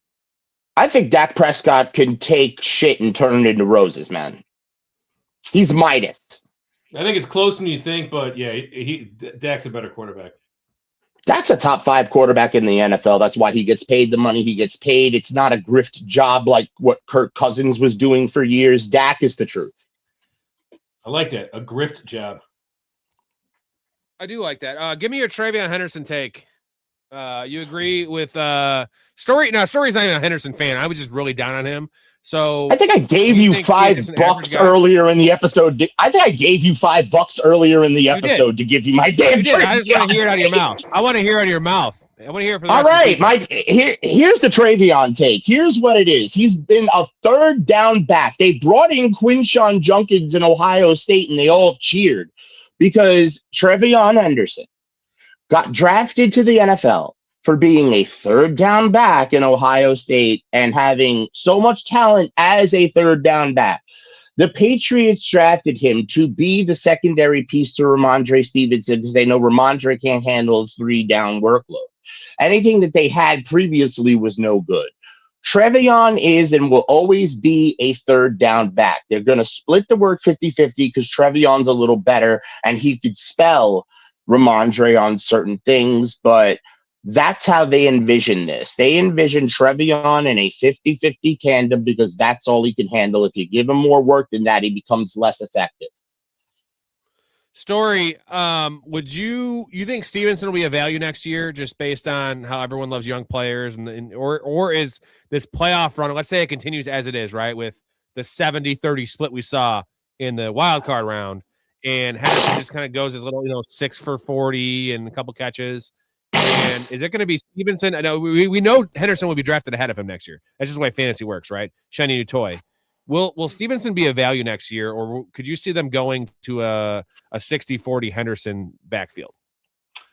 I think that Stevenson will be a value, but there will be the Henderson's going to end up eating into Stevenson's workload more so. The big disparity between their two ADPs, what one guy had, or their rankings was, I think, egregious. But like, he's going to be a second-year player. Vrabel has a tendency to hold back the production of rookies, but you're not going to be able to keep that talent off the field for very long. So I do think that Stevenson is going to be a value, because people also, like, even if Stevenson rips off and has an amazing playoffs, people tend to disassociate that kind of stuff, and they go with what they like, and people like younger players. So people got burned by Stevenson in the past, and they'd be like, oh, but remember when Travion Henderson ripped off a 69-yard touchdown run in week 14 or whatever. So yeah, he's gonna get screamed at draft boards, especially by casuals later in the draft season. Mr. Free Throw shouts you out. Hampton, he has Hampton in our fantasy league. We're gonna go through our standings here in a second. Hampton killed me in the playoff league. Chug, thank you, my dude. I'm sorry about Hampton. That's rough because you in the third round, right? Probably third round, and maybe earlier. And 0 points, 0.2, and he's out. Now he's bounced. So that's rough. That is rough, my guy. And you can thank the coaches for that one, because what do you guys think about Hampton's future, though? We like Hampton in the future? Yeah, I mean, Vidal's going to get paid somewhere, right? Like he's a free agent, right? No, he's not. He is on his third year as a rookie. Okay. So he's on his rookie contract. So Hampton and Vidal are a team going forward. Yeah, that's kind of a problem. I'll say this about Hampton real quick, is he was pretty rough. You know how it was really hard on Henderson, not breaking tackles, looking like a rookie. Hampton looked like a rookie those first two and a half games, right? It was not even like the snap share or some of the fumbling. He had a little bit of fumble issue. It wasn't that. He just looked like a rookie. His vision was bad. He wasn't hitting the hole, but he looked like an entirely different player before the injury and then coming back from the injury. So I saw growth in Hampton, and he has the BMI, right? He has the body type of, and he's impressed me as a pass catcher. Like, he's a dump down. Remember, he's like a Zeke Elliott, right? Remember who his dad is. Second generation NFL player, son of Rodney Hampton, former running back of the New York Giants in the early 90s, retired 7 or 8 years into his career. If he would have kept playing, he would have been a Hall of Famer. He was asked a lot, why didn't he keep going? Because he could have kept going. He said, I feel like my body and my health is more important than amassing numbers and trying to go for a Hall of Fame. And he wanted to have a family, he wanted to have kids, and now here's Omarion Hampton. And he actually runs a lot like his father. His father was a pass catcher out of the backfield. He plays a lot like his dad. He profiles a lot like his dad. So he has a lot of that same skill set, has the NFL pedigree, knows what he's supposed to do when he gets out there. Kamani Vidal is a different type of back than Omarion Hampton. And the one thing that Kamani Vidal knows how to do better than Omarion Hampton at this current point in Omarion Hampton's development is block. So if Kamani Vidal can actually keep the quarterback on his feet, that's why you saw Kamani Vidal out there even with Omarion Hampton, and why they actually put Kamani Vidal out there more than Omarion Hampton. A, they didn't want him risk Omarion getting hurt more again, and B, Vidal is the better blocking back. So out of the two. So that's why I think you saw those decisions being made. Didn't necessarily help much, and I was actually very shocked that New England's D-line, which is like ranked almost near the last in the league in defensive pressure, actually got through the Chargers O-line. I thought that would be a little bit better than it was. So technically Vidal is an exclusive rights free agent, but based on the fact that it would cost the Chargers $1.1 million to sign him for that 1 year, I would be absolutely floored if he wasn't back with the Chargers next year. Yeah, Haskins is the one that's going to go. I don't know. Give me your Gatson take next year. Okay, so 3 amazing games, like 2 amazing games, and then one great game in a row, and then he completely disappeared. Keenan Allen won't be back next year, but Quentin Johnson is certainly taking a step forward in this offense. They're going to develop Trey Harris. I just don't know how much meat there is on the bone with this team, which kind of sets up, like, I know that they started out as a passing team, but they've kind of molded into a running team with Hampton next year. Hopefully he stays healthy, and like Mal said, with what Vidal is to this running game, I find it he feels more like a best ball target to me than a regular contributor. Good call. Storey, how bad is Ladd McConkey? How bad is he? I didn't even mention Ladd McConkey is just fucking terrible. Dude, terrible. Again, I'm not just saying it because I lost my bet. I had over 3.5 catches. He couldn't muster that in this game script. But he just looks physically outmatched out there, and like his separation is fine. He's good, but like I feel like Trey Harris is going to emerge, right? You still have Quentin Johnson there. Keenan Allen will probably retire, but they'll draft somebody. Gadsden's going to come forward. Like Ladd, he's just not good. He's not a difference maker. He's not a difference maker. He wasn't a difference maker at Georgia either. And I said this, never wrong, just early. I said this. Disappeared, right? Anytime that you've got a guy that just disappears in one of the biggest games of the year, 0 targets, I can't find that guy being a like blue chip NFL top 12 fantasy wide receiver. I just can't get myself there. What he did last year, very incredible, but this feels like one of those one hit wonder kind of seasons for me. He'll pop his head up and he'll have some good seasons here and there, but in terms of like him being a top 12 guy, I don't see it ever again. You agree, Mouth, about Ladd? Just like he's not a target earner. That's the key statement. Target earner. No, he does not accomplish that. Where like some of these other slot guys, JSN, St. Brown, same role, right? A little bigger guys, but still not huge. They earn targets. Here's the thing. I feel like if Ladd looked lazy to me this year.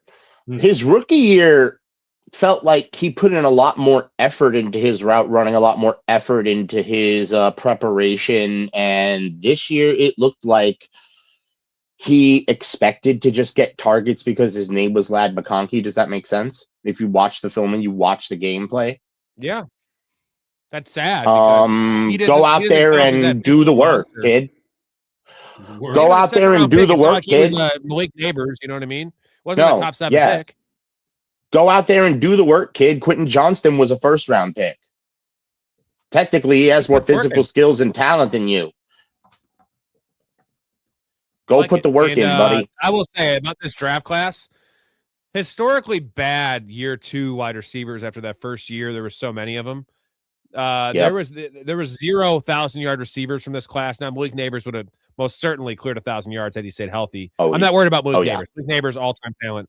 Take him out of it. Roma Dunze, Brian Thomas, Ladd McConkey. I mean, there's like 7 other guys, right? And they all just, not even for fantasy, but real life, disappointed. Storey, who do you have the highest hopes on for this wide receiver group? Now, Roma Dunze was showing out, obviously, the foot injury. We don't know when he suffered that, but I would guess it's correlated when he fell off, right? Week 6, week 7.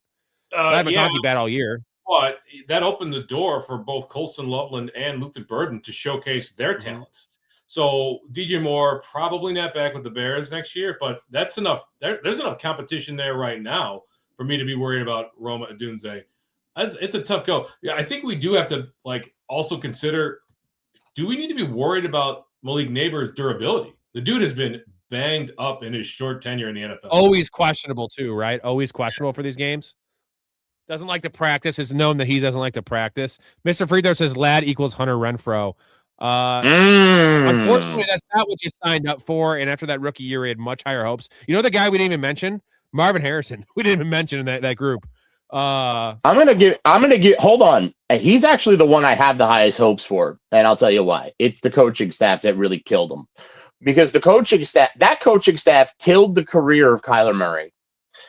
As much as Kyler Murray is a part of his own demise, Petzing and Gannon pushed him towards the edge of that cliff right along with Kyler Murray's own actions. So you could blame that coaching staff too for Marvin Harrison Jr. I think once you get an offensive coordinator that knows what the hell he's doing and you get an offense that knows what the crap is going on. Maybe even Kyler Murray doesn't leave Arizona.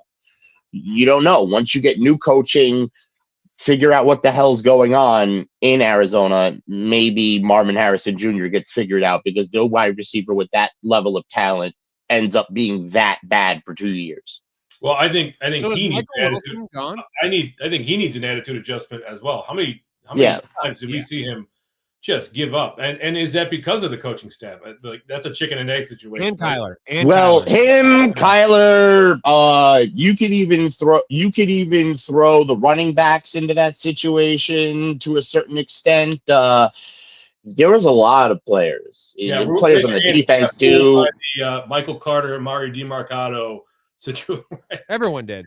Yeah. But here's the problem with what you're saying. So I get what you're saying. There's excuses, right? Excuses. All-timers, right? There's a reason they're all-timers. They come out with this extreme talent level, right? They're all-time talents. They also have all-time work ethics, a la Larry Fitzgerald, right? That same exact fucking franchise.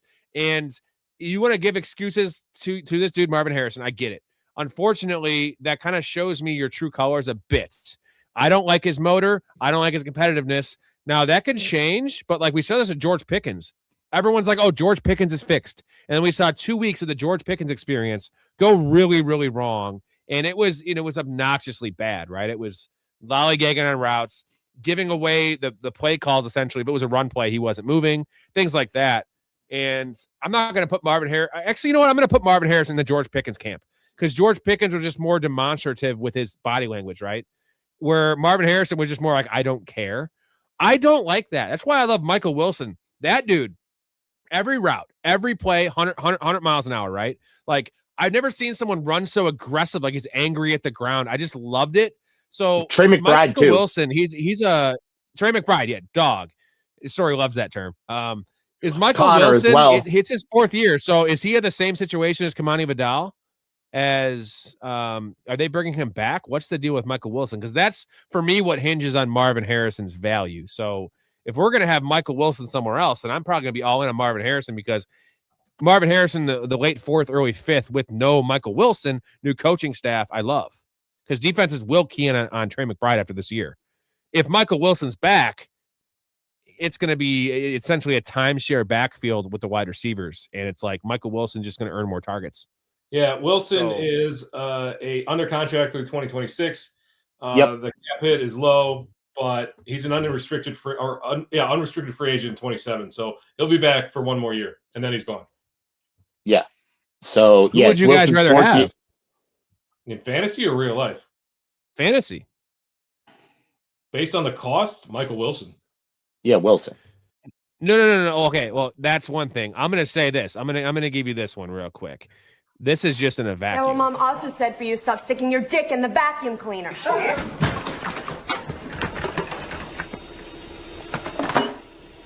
Hello? Hello? I said don't disturb me when I'm cleaning my room!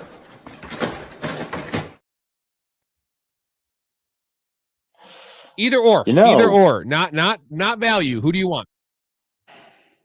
Is it the draft capital of Marvin Harrison, or is it the talent of Michael Wilson, the production? Well, Harrison's ADP is going to be what, round 6 or 7 now? It's got to be. It's going to be around. Let's say he's round 5. Let's say Harrison's round 5. Michael Wilson won't be far past that. God, do we have ADP yet for next year? Probably not, right? No, some people. Some people are already starting. Yeah, we have ranks are different than ADP, so they're going to have ranks, but I'm not going to trust that. But like, no, I'm just saying, like, Michael Wilson was already, a 80% snap share player before the breakout because he's a third receiver. They don't play any 13 personnel. I want the competitive guy. I know it's crazy. I know the allure is going to go with Marvin Harrison. That's why he's going to go higher, right? The draft capital, but like, we've never seen Marvin Harrison have a dominant stretch ever. He's had some games with touchdowns, yes. Arizona has talked up Michael Wilson. Remember, before Marvin Harrison was there, Michael Wilson was the number 1. Before they drafted Marvin Harrison, Michael Wilson was the number 1. Yeah. He was the number 1. This is what It didn't work because Kyler Murray can't throw to an X receiver. You can't. That and the coaching is just terrible. It's been terrible in Arizona forever. Well, Gannon's gone, so they will upgrade because he's probably the worst coach in the NFL, or was the worst coach in the NFL. It was a tie between him and Dayball. Yeah, I really hated Dayball too.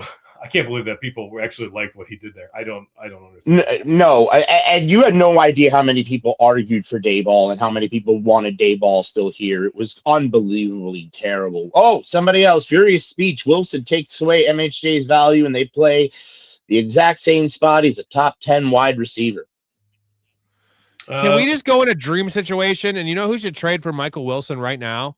I think the Titans should trade a second-round pick for Michael Wilson, which is almost a first-round pick, and everyone wins. Marvin Harrison becomes fantasy relevant and almost trustworthy.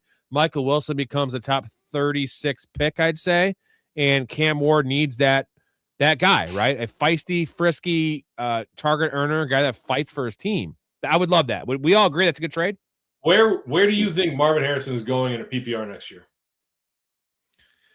If Michael Wilson stays, 5th round. Well, we have to assume he stays. He's under contract. Yeah, he's going to stay. So this is based on mock draft data, so take it with a grain of salt. But Fantasy Pros in a PPR has Marvin Harrison at 42 overall, which would put him squarely in the middle of the 4th round. Mid-4. Ugh. No way. That seems high. And who do they have around him? What do you think you could fetch? What could you fetch for Marvin Harrison right now? What would you get if you were to trade him? In a dynasty league? No, I'm saying like real life. What could the Cardinals get for Marvin Harrison? Oh, they won't trade him. It's not even worth the extra. Wilson would be the one they'd trade. Right. They could get if they could get a second rounder for him, they would actually increase their value based on where they wouldn't get a second rounder out of Wilson right now. They'd maybe get a 4th or a 5th round. Yeah. Oh, that's no. He's worth got Breece Hall, Kenneth Walker, right around Marvin Harrison, just before him, along with George Kittle, which probably is going to. I mean, that will drop because he won't start the year. Yeah, Kittle's not starting the year, so that's Mike Evans, Terry McLaurin, and then just behind them you got a couple quarterbacks, Burrow and Hurts, and then you got DJ Moore, Metcalf, Cortland Sutton, and Chuba Hubbard. Yeah, these rankings are so wacky. Is it bad that I would still take Marvin Harrison over a bunch of those names anyway? I won't do it. I love Breece Marvin Harrison defender, but friggin' Breece Hall and the Tiny Dancer. Really? Tiny Dancer is on a different team next year, right? He's a free agent, and they're going to go on. He ain't going nowhere.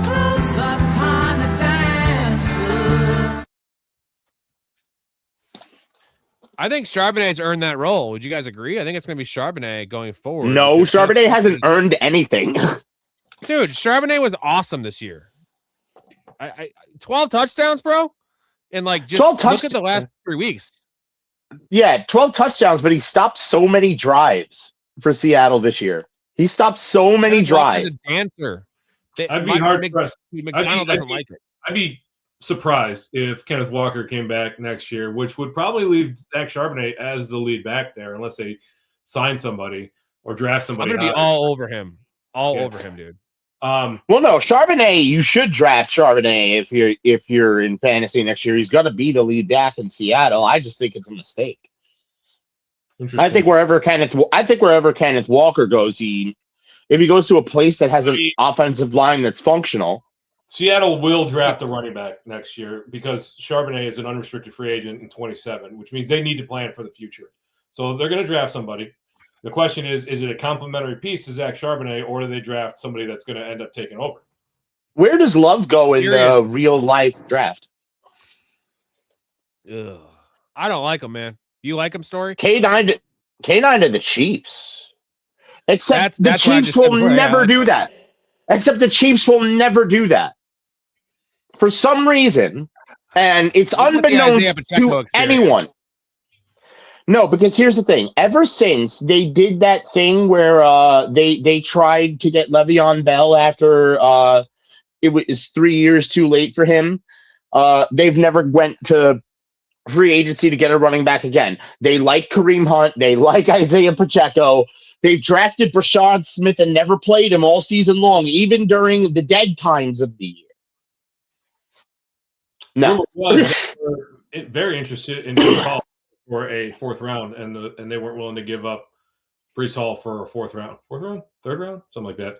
They were Story. What's your give me your Jeremiah Love take as a prospect? I mean, give me some comps. comps. I've said it a few times on this stream before. I love Jeremiah Love. The guy has incredible balance, vision, awareness.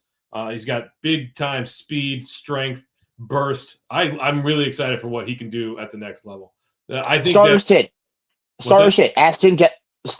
Ashton Genty, Jeremiah, or Love. It's like in a vacuum or in a vacuum. Jeremiah Love. No, that's too aggressive. No, it's still Ashton Genty. Like Jeremiah Love is outstanding, but it's still Ashton Genty. But starter sit. Hold on, I'll give you one more. Starter sit. Chuba Hubbard, Jeremiah Love. Jeremiah Love in that case. I know Chuba Hubbard was great at Oklahoma State, but he has slowed down as a running back in the NFL. No, dude, Love is going to be the top running back drafted. He's going to be comped as one of these can't miss running backs, which we've seen miss. I don't think he's going to miss. I think A is going to be overdrafted in fantasy, and yes. B, I don't trust his vision, bro. I watched the clips. He's a dancer. Doesn't hit the hole. Story. Do you agree with that one? No. He's a big play merchant. You can't play it because we're not talking about Kenneth Walker. I'm not going to. Man. You're good. No, I don't agree with that, dude. Like, there's plenty of opportunity to see that he is patient behind the line and he hits the hole when necessary. There's other times when he gets impatient, but I think that can get coached out of him. Is he a tiny dancer or a dirty dancer? Ooh, good question. But because if he's a dirty dancer, that could be a good thing. Barry Sanders was a dirty dancer. He will get overdrafted in fantasy. Like that's just what fantasy players do. They overdraft rookie running backs. Because Kansas City is high enough that if Jeremiah Love drops, they could grab him. That's why I'm asking. Yeah, he's not going to be a top 10 pick because the Chiefs have the 9th pick, right? Hold on, I have a graphic here. Let's take a little gander. We have let's see here. Chiefs are 9. Chiefs are number 9. I'm always fucking ready, boys.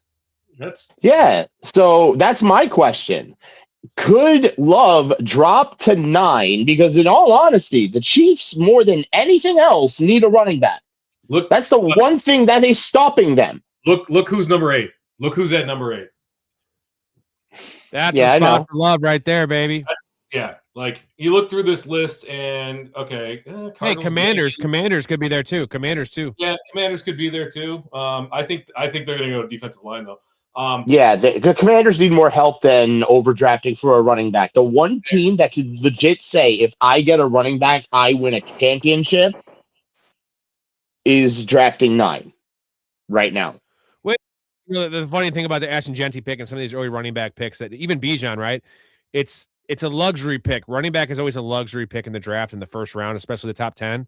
And it never works out. Like, again, how good has Bijan had been? And have they done anything in Atlanta? Nothing. They haven't made the playoffs with Bijan. So, like, nope. This situation where it actually may make sense to have a running back, like the Saints, I think it might. You know the old saying, it takes the pressure off a young quarterback to have a running game. I more prefer to simplify our offensive line to make the running game better because that also makes the passing game better. The running game, the running doesn't necessarily do that. But in this case, like Miles saying, the Chiefs are that possibly one piece away because I think we all know this was a fluky year, right? This was a fluky year. Beyond Mahomes' injury, it was fluky, bro. All those one-score games. Dude, but like teams don't think like, this is a luxury pick. They think about they think that they know better and that a running back is going to solve their problem. Would it surprise you for Arizona to draft Jeremiah Love because they're that bad of an organization? That's Todd McShay's mock draft was him going there, like with Trey Benson in the fold. I know Benson got hurt, but like, come on, they have so many holes, bro. I mean, if I were them, I would sign James Conner on a incentive-laden deal to come back for 1 year and draft something else. You have Benson that you drafted, 2 years ago? Second round? You need to see what... Or it was early third. But he was the second back out of that draft. piss poor running back draft. Oh, Second God. back, yeah. Has anybody seen What Jonathan a bad Brooks? running back draft. That was a Jonathan Brooks draft. Has anybody seen him? Does anybody know where he is? I heard he was at the Carolina Hurricanes game with Xavier Legette. Fit for the Chiefs would be Rico Dowdle. What do you think about Rico Dowdle, the Chiefs? That'd be a really good fit. That'd be sickening. Dude, he's pissed. He doesn't want to be in Carolina anymore. Oh, he's gone. He ain't. Nope. He ain't. He's done. He's done. They signed Chuba Hubbard to a 4-year deal. Why did anybody think they were going to do anything but stick with Chuba? I mean, he was in the locker room after the loss. He was talking about making business decisions based on where he can be a starter.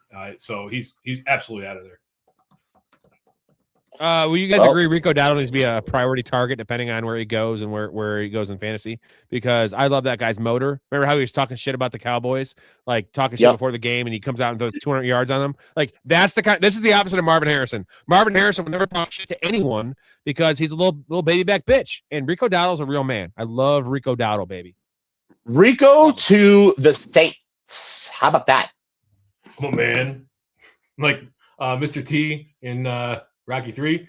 You ever been with real man? Show you what man. Could you imagine Rico and Kamara in the same backfield with Chuck? That would be sickening. I think Kamara's done. Right? I think so. Nah, he said he wants to be a Saint for life. If he's not going to be a Saint, he's retiring. Well, that's he doesn't want to play for anyone else. Kamara's missing body parts, bro.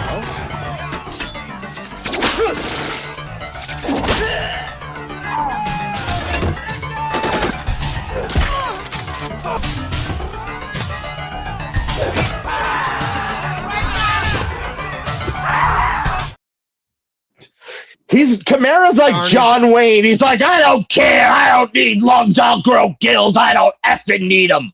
I'll breathe like a fish. That's Kamara. Rico next year, man. I can't wait for Rico. Rico's like that too. So they'll both. Rico saw. He's like, "Ow, wait, you need a knee? Here, I got you." Rico chop his leg off, sew it on Kamara so Kamara can run. Oh, Rico, your shoulder's hurt. Here, I got you. Kamara sew off his shoulder, put it on Rico Dowdle. Rico will go run for the next play. It'll be like remember the Transformers toys that you used to get as a kid, like the ones where you could actually swallow the pieces and die, where you could actually like take off the little parts and put it on the other things and they would never break? Those. Yeah. They'll be like that with each other on the Saints sideline. Whatever back needs to go out there for that particular game for them to win, there you go. That'll be the back that plays that week between Dowdle and Kamara. The new Transformers Doll now is called Transitioning Doll, and it takes like Joe to Jane. You can just like pop a dick on Jane and cut the wig off Jane. Like that's is that a good joke? No, but you tried. What? And that's most important. It's a good one. Hetzer says, "I hope the Bucs get an edge rusher. They need multiple edge rushers." This is a good one from Furious. Is Kamara's contract over? I think Kendre and Neal are solid. No way they want a running back. Kendre Miller can't stay healthy to save his life. So, although Estime was not that bad, so Estime and Dowdle, that worked. What's his name? From Texas Tech, the edge rusher from Texas Tech. That is a guy that would fit in beautifully in that Tampa. Mm-hmm. What the fuck is his name? David Bailey. So the Bucs probably need to trade up a few spots to get there, but if that's your guy right there. But I could also see like the Bengals taking him at what are the Bengals, 9? Let me pull up the I think they're 10. Let me pull up the old 10? graphic. Okay. They are sitting at 10. Bengals are 10. I bet he goes somewhere in that 10 to 12 range. So Bengals need so much on defense. But do you know where they need help the most? Their linebacking core. Their linebacking core is Trizash. So, Styles? They need linebacker help.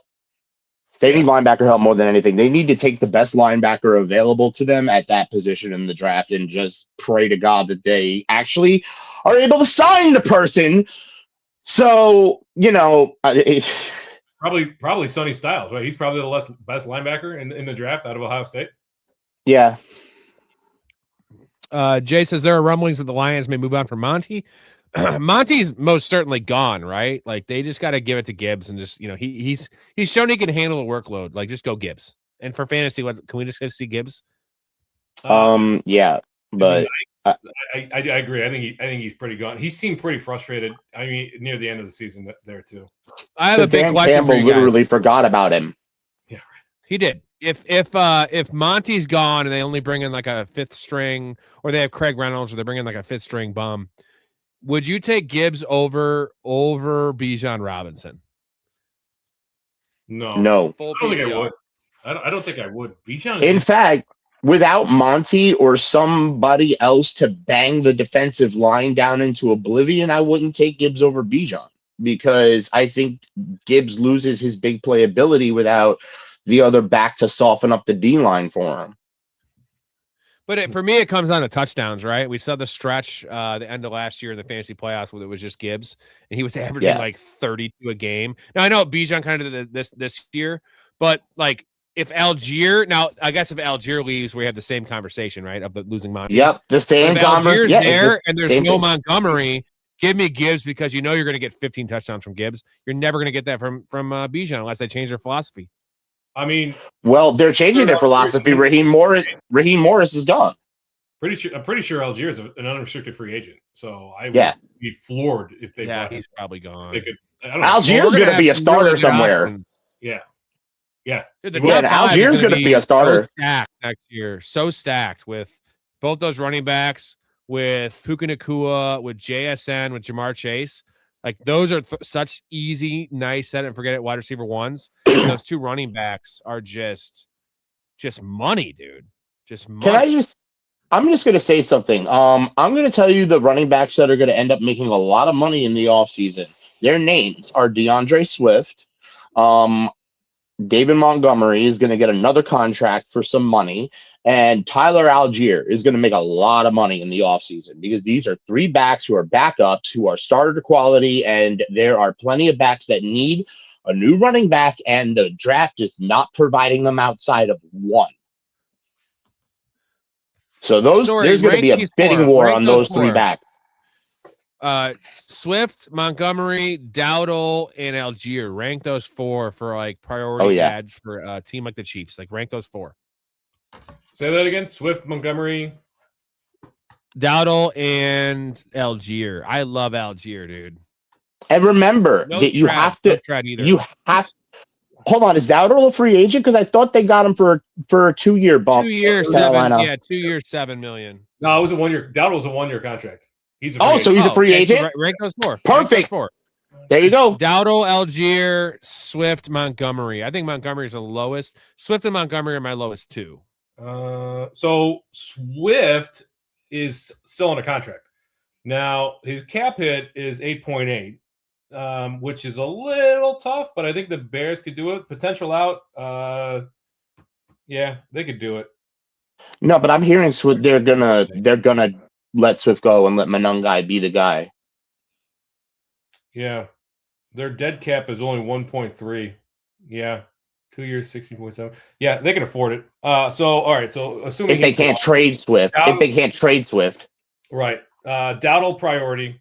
I think he's easy the number one, and then probably. So Swift, Montgomery, and who's the fourth guy? Algier. Oh, so Dowdle, Algier, Swift, Montgomery. Yeah, Montgomery's got a lot of wear and tear, bro. Although for a 1 or 2 year hit on a team that needs a banger to go to the postseason, Swift, yeah. So you get a veteran. Monty actually, yeah. And I'll tell you the team that actually probably could use a Monty. Seattle. I think Monty Seattle could use a Monty. With Charbonnet though, because Charbonnet is a Monty. You know what I mean? But they could use Sharbs on more zone packages. They're trying to develop him on that. He can catch passes out of the backfield, but he hasn't been as good on the goal line as they've needed him to be. Monty's just a big man, and if you want to win the Super Bowl, Oh, I want too, Sharp next year in but fantasy. I think Sharp's gonna be like the best 3rd round pick you can ever make if there's no Kenneth Walker, because Charbonnet is what fantasy dreams are made of, right? Now he hasn't had the receiving work this year, neither of them have, but Charbonnet is a 60+ catch running back if you give him the opportunity. The dude's a better receiver than Kenneth Walker, if you ask me. Better hands. Well, really. He's more of a check down guy. That's why he was drafted in the first place. So that's why I'm saying if Kubiak, who I also believe is the reason why Seattle is not beating San Francisco, the OC is just not as good as you need him to be right now. I think Seattle needs a change in offensive coordinator. I don't understand how all season long you use Kenneth Walker up the middle and Charbonnet in zone. That's just completely ridiculous. Well, all right, a couple more questions here. Furious says Algier will be 1,010 back, just like he was as a rookie, baby. That's love right. Tyler Algier around here. That's right. That's a smart comment. Excellent comment. Keep eating your spinach. It's getting the iron to your brain. Excellent. I always call Algier to Tennessee. Algier to Tennessee. Put Algier with Cam Ward and have a nice day. With Tony Pollard right behind that. Beautiful. Because Tajay needs to go somewhere else. Storey, do you think Gibbs has the size to be a 3-down, like a Bijan 3-down workload? Because today's NFL, I think he does. I do. I think he does. In today's NFL, it's a different game than it was even 5 years ago, let alone 10 years ago, where the linebacking core, the safeties are not as powerful hitting as they used to be. They're faster. A guy like Will Shipley could go to the Lions because I think Tank Bigsby is going to stick around in Philly. A guy like Will Shipley could go to the Lions and back up a Gibbs and, be a guy to spell Gibbs. We might be getting over our skis with this David Montgomery talk. Unless they trade him, I doubt that he's not going to be back. His dead cap, so he's under contract for 2 more years. His dead cap next year is $12.7 million. I don't think that the Lions can afford that. Well, he might sit out. I think he wants out. Yeah, I do too. But Ben Johnson, and that entire thing has fallen apart.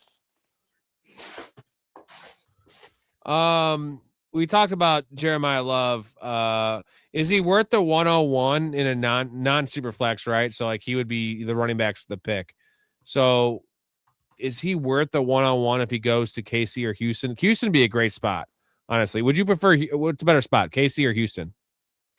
For Jeremiah Love? They have nothing. Yeah. KC. I mean, I think it's a far and away better landing spot.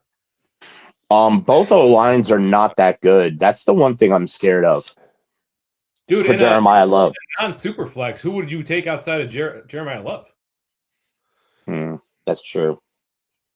Depending on where the wide receivers go, right? There's 3 wide receivers: Tyson, you're taking the risk of Jordan Tyson and Carnell Tate and Mekhi Lemon over a virtual sure thing in Jeremiah Love. Like didn't we just have that conversation about him being maybe potentially or potentially not a virtual sure thing? I guess I need to watch more film on the kid.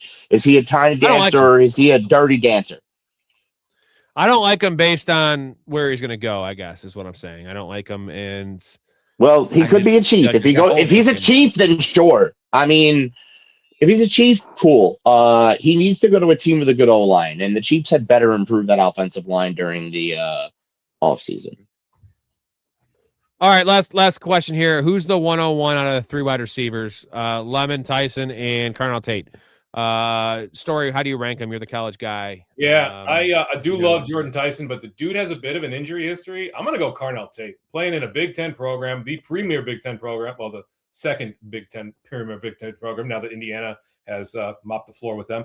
I like him, man. 6'3", 190 pounds. Like, he profiles as an ex-wide receiver. He had 9 touchdowns this year. Like, I think Carnell Tate's the real deal, and I could see him performing well. Tyson's right there. He's close, and so is Lemon, but give me Carnell Tate. Give me the guy that played in the Big Ten. I mean, I guess technically Mekhi Lemon played in the Big Ten too, but you know what I'm saying. It's yeah. The only problem I would say Lemon over Tate, But the problem there is Lemon is 5'10" and Tate is 6'3". So the physical tools go to Tate. Here's the thing: Lemon plays more like a professional wide receiver now than Tate does. Unfortunately, though, both of them are not as talented as Tyson. You watch Tyson's game film; it's just unbelievable. And we say it all the time, injury history, it should not factor into who do you pick. To be a player on your fantasy team, you always go by talent. If that's the same barometer that you're using to pick here, Tyson is the most talented out of the three receivers. So it's really a toss-up for me. I'm still making the decision. Tyson's the most pro-ready. I think we can all agree on that one, right? Oh, no. Makai Lemon's the most pro-ready. Yeah, Really? That's what I would say. Like 1,200 yards, 11 touchdowns. The guy his catch point is here. Okay. That's Makai Lemon. For you. Yeah, I'll rephrase this. Tyson's the most talented, but Carnell Tate has the most upside. Would you guys agree Tyson is the most landing spot proof, right? Where I feel like Lemon is. Lemon is a good landing spot. Lemon, dude, Lemon is ready to step out of USC and onto a field. Like, it's going to take a little time. I don't want people to get discouraged with Tyson or Tate, but it's going to take a little time for these guys to kind of develop. Mouth made a good point, though. Like, Tyson, he's got the similar body type. Makai Lemon, he's more like, I guess he's a couple inches shorter than Jamar Chase, but he's got a very similar style. I guess if I'm comparing, like, Tyson, Justin Jefferson, Makai Lemon, Jamar Chase, and I'd say Makai is more like take T. Higgins and Drake London, combine them into one receiver, and make them a little shorter. That's a fair comparison. A lot shorter. You're talking about Lemon or Tate? Lemon. Yeah, he's 5 inches shorter than those dudes. So but what is like that? But Lemon can catch the ball like that. Like, literally, here's Lemon catching the ball. His body is like a slinky, and that's the catch point up there like that. I swear to God, Lemon must have played mad street ball as a kid, because he catches the ball like somebody's rebounding a basketball. Storey, what's I would go for Lemon. I would go for Lemon, not the two higher rounded wide receivers. Like, I've been saying to Giants fans this: trade back, draft Lemon, get another pick, draft Simpson to back up Dart and be Dart's backup best friend for both of their careers. Yeah, so I like that. Like, from a Tyson, the risk there is probably durability, right? Torn ACL, MCL, PCL. Collarbone injury, that one's kind of a fluke, but a hamstring injury that kept him out for several games. He had a wrist injury at one point.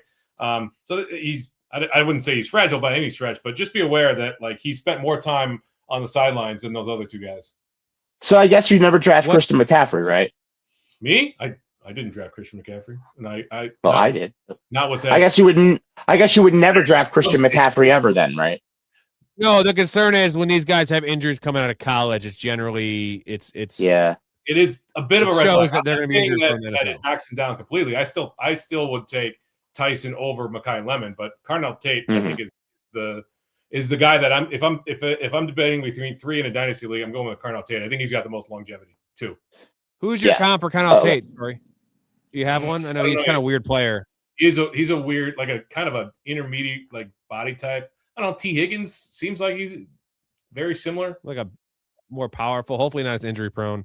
Those little nagging injuries that T. Higgins always has. Fucking A, man.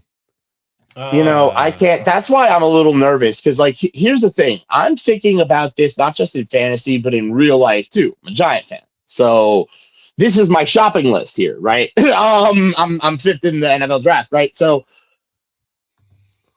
yeah. I mean, people comp him to Calvin Ridley, but, like, the prospect and not the Tennessee Titans version of Calvin Ridley. Yeah. So I think that's an apt comparison. Devonta Smith, if he were an inch or two taller. T. Higgins is on there. Yeah. There's options. Yeah. All right. Let's wrap this up with the standings of our league here, and just after 1 week. Ow! And Ow.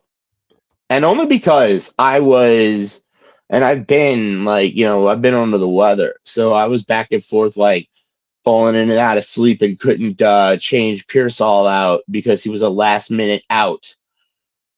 I couldn't change Pearsall out for Demarcus Robinson. I should have 22 more points than I do right now, but has anyone done that's just the way of the world. Huh? Has anyone done a wellness check on Ray? He's fine. He was at the Bears game on Saturday, so he's probably still sleeping that one off. I'll say this: Chaz is going to win the league if the Patriots go to the Super Bowl. It's a foregone conclusion because he has all those Patriots. I don't know, man. He has Johnson 102 put up points. 90 points without JSN. That's scary. And Sam Darnold, so that's an issue. Oh yeah, and Sam Darnold. But he has 10 players. We have 10 players. Chaz has 13 players though, and he has all those Patriots. So he is the team to beat in my mind. We're probably gonna get third place. Story is my guess. I still have. Hey, I'm gonna tell you guys something though. Everybody here is pushing me out, and I gotta tell you something. I still got CMC. Yeah. If the Niners I still have Caleb. Yeah. I still have Caleb. And I have number one waiver priority. No, it's a fab budget, so that you only if two people bid the same amount, you get the yes, I know factor. Yes, I know. But yeah, I would say our team sucks. Story. We have Khalil Shakir. We have Travion Henderson. We have our quarterback, kicker, and defense, which are all Rams. So we just need the Rams to go to the Super Bowl, and we'll be in the top 3. But I don't know if we have a chance to win, honestly. Well, not with that attitude. It's tough. Well, we need the Patriots to lose, and we need the Patriots and Seattle not to go to the Super Bowl, and we can win. Otherwise, I think those other teams will edge us out in total points, just because they have the skill players on those teams. Okay. So that's Patriots lose to the Texans. Patriots lose to the Texans. We're good. There's a couple other teams. If the Patriots lose to the Texans, here's the thing, guys. If the Patriots lose to the Texans, I'm in business. Because Higgins and Jordan, if he comes back, and Christian Kirk, who was on my bench this week. So next week, I might have some good decisions to make. Caleb moved on for me. Even though I lost Jaylen Warren, I got RJ Harvey to go in next week to begin the Denver Broncos run. So 86 points is kind of bad. Yeah, I lost my kicker and my defense and my tight end. So yeah, that's kind of bad too. But maybe with some waiver help. The only two teams that are out is Jason and Ray are the only two teams that are pretty much out. Jason has 6 players left. Love you, Jason. And Ray has 11, but that's too many points to overcome. I'm gonna take this league, boys. I'm looking at it, and the more I look at it, the more I realize I think I'm taking this league, boys. Well, if you look at let's root for second place. If you look at the odds to win the Super Bowl, Niners and Bears have the worst odds. So your Caleb CMC stack could be in trouble. Zing with baby. Thank you, GT. Yeah, I'll take the Rams at plus 320, and yeah, we get a Ram. There we go, nice. I did. The way I was thinking about it, yeah, there's Helen Hunt, and you're in a twister, guys. You're in a twister. There's Big Ray at the Bears game, guys. Yep, there's Big Ray at the Bears game. That is an image I didn't. The shirtless Big Ray. That image at the Bears game has permanently. What that has done has solidified in the Chicago Bears stadium an aura of victory that will send Matthew Stafford into a tailspin. And by the way, the one thing the Bears defense is very good at is takeaways, and Matthew Stafford loves giving away the football for some reason. So that is the one thing I'll say about Bears Rams. Fans, we don't want to hear that. We need Matt Stafford. He's a real man. Dad, we're men. Okay? That means a few things. We like to shit with the door open. We talk about pussy. We go on riverboat gambling trips. We make our own beef jerky. That's what we do. And now that is all wrecked. We literally have never done any of those things. Best response. And what you all have done is betrayed your hearts for money and greed.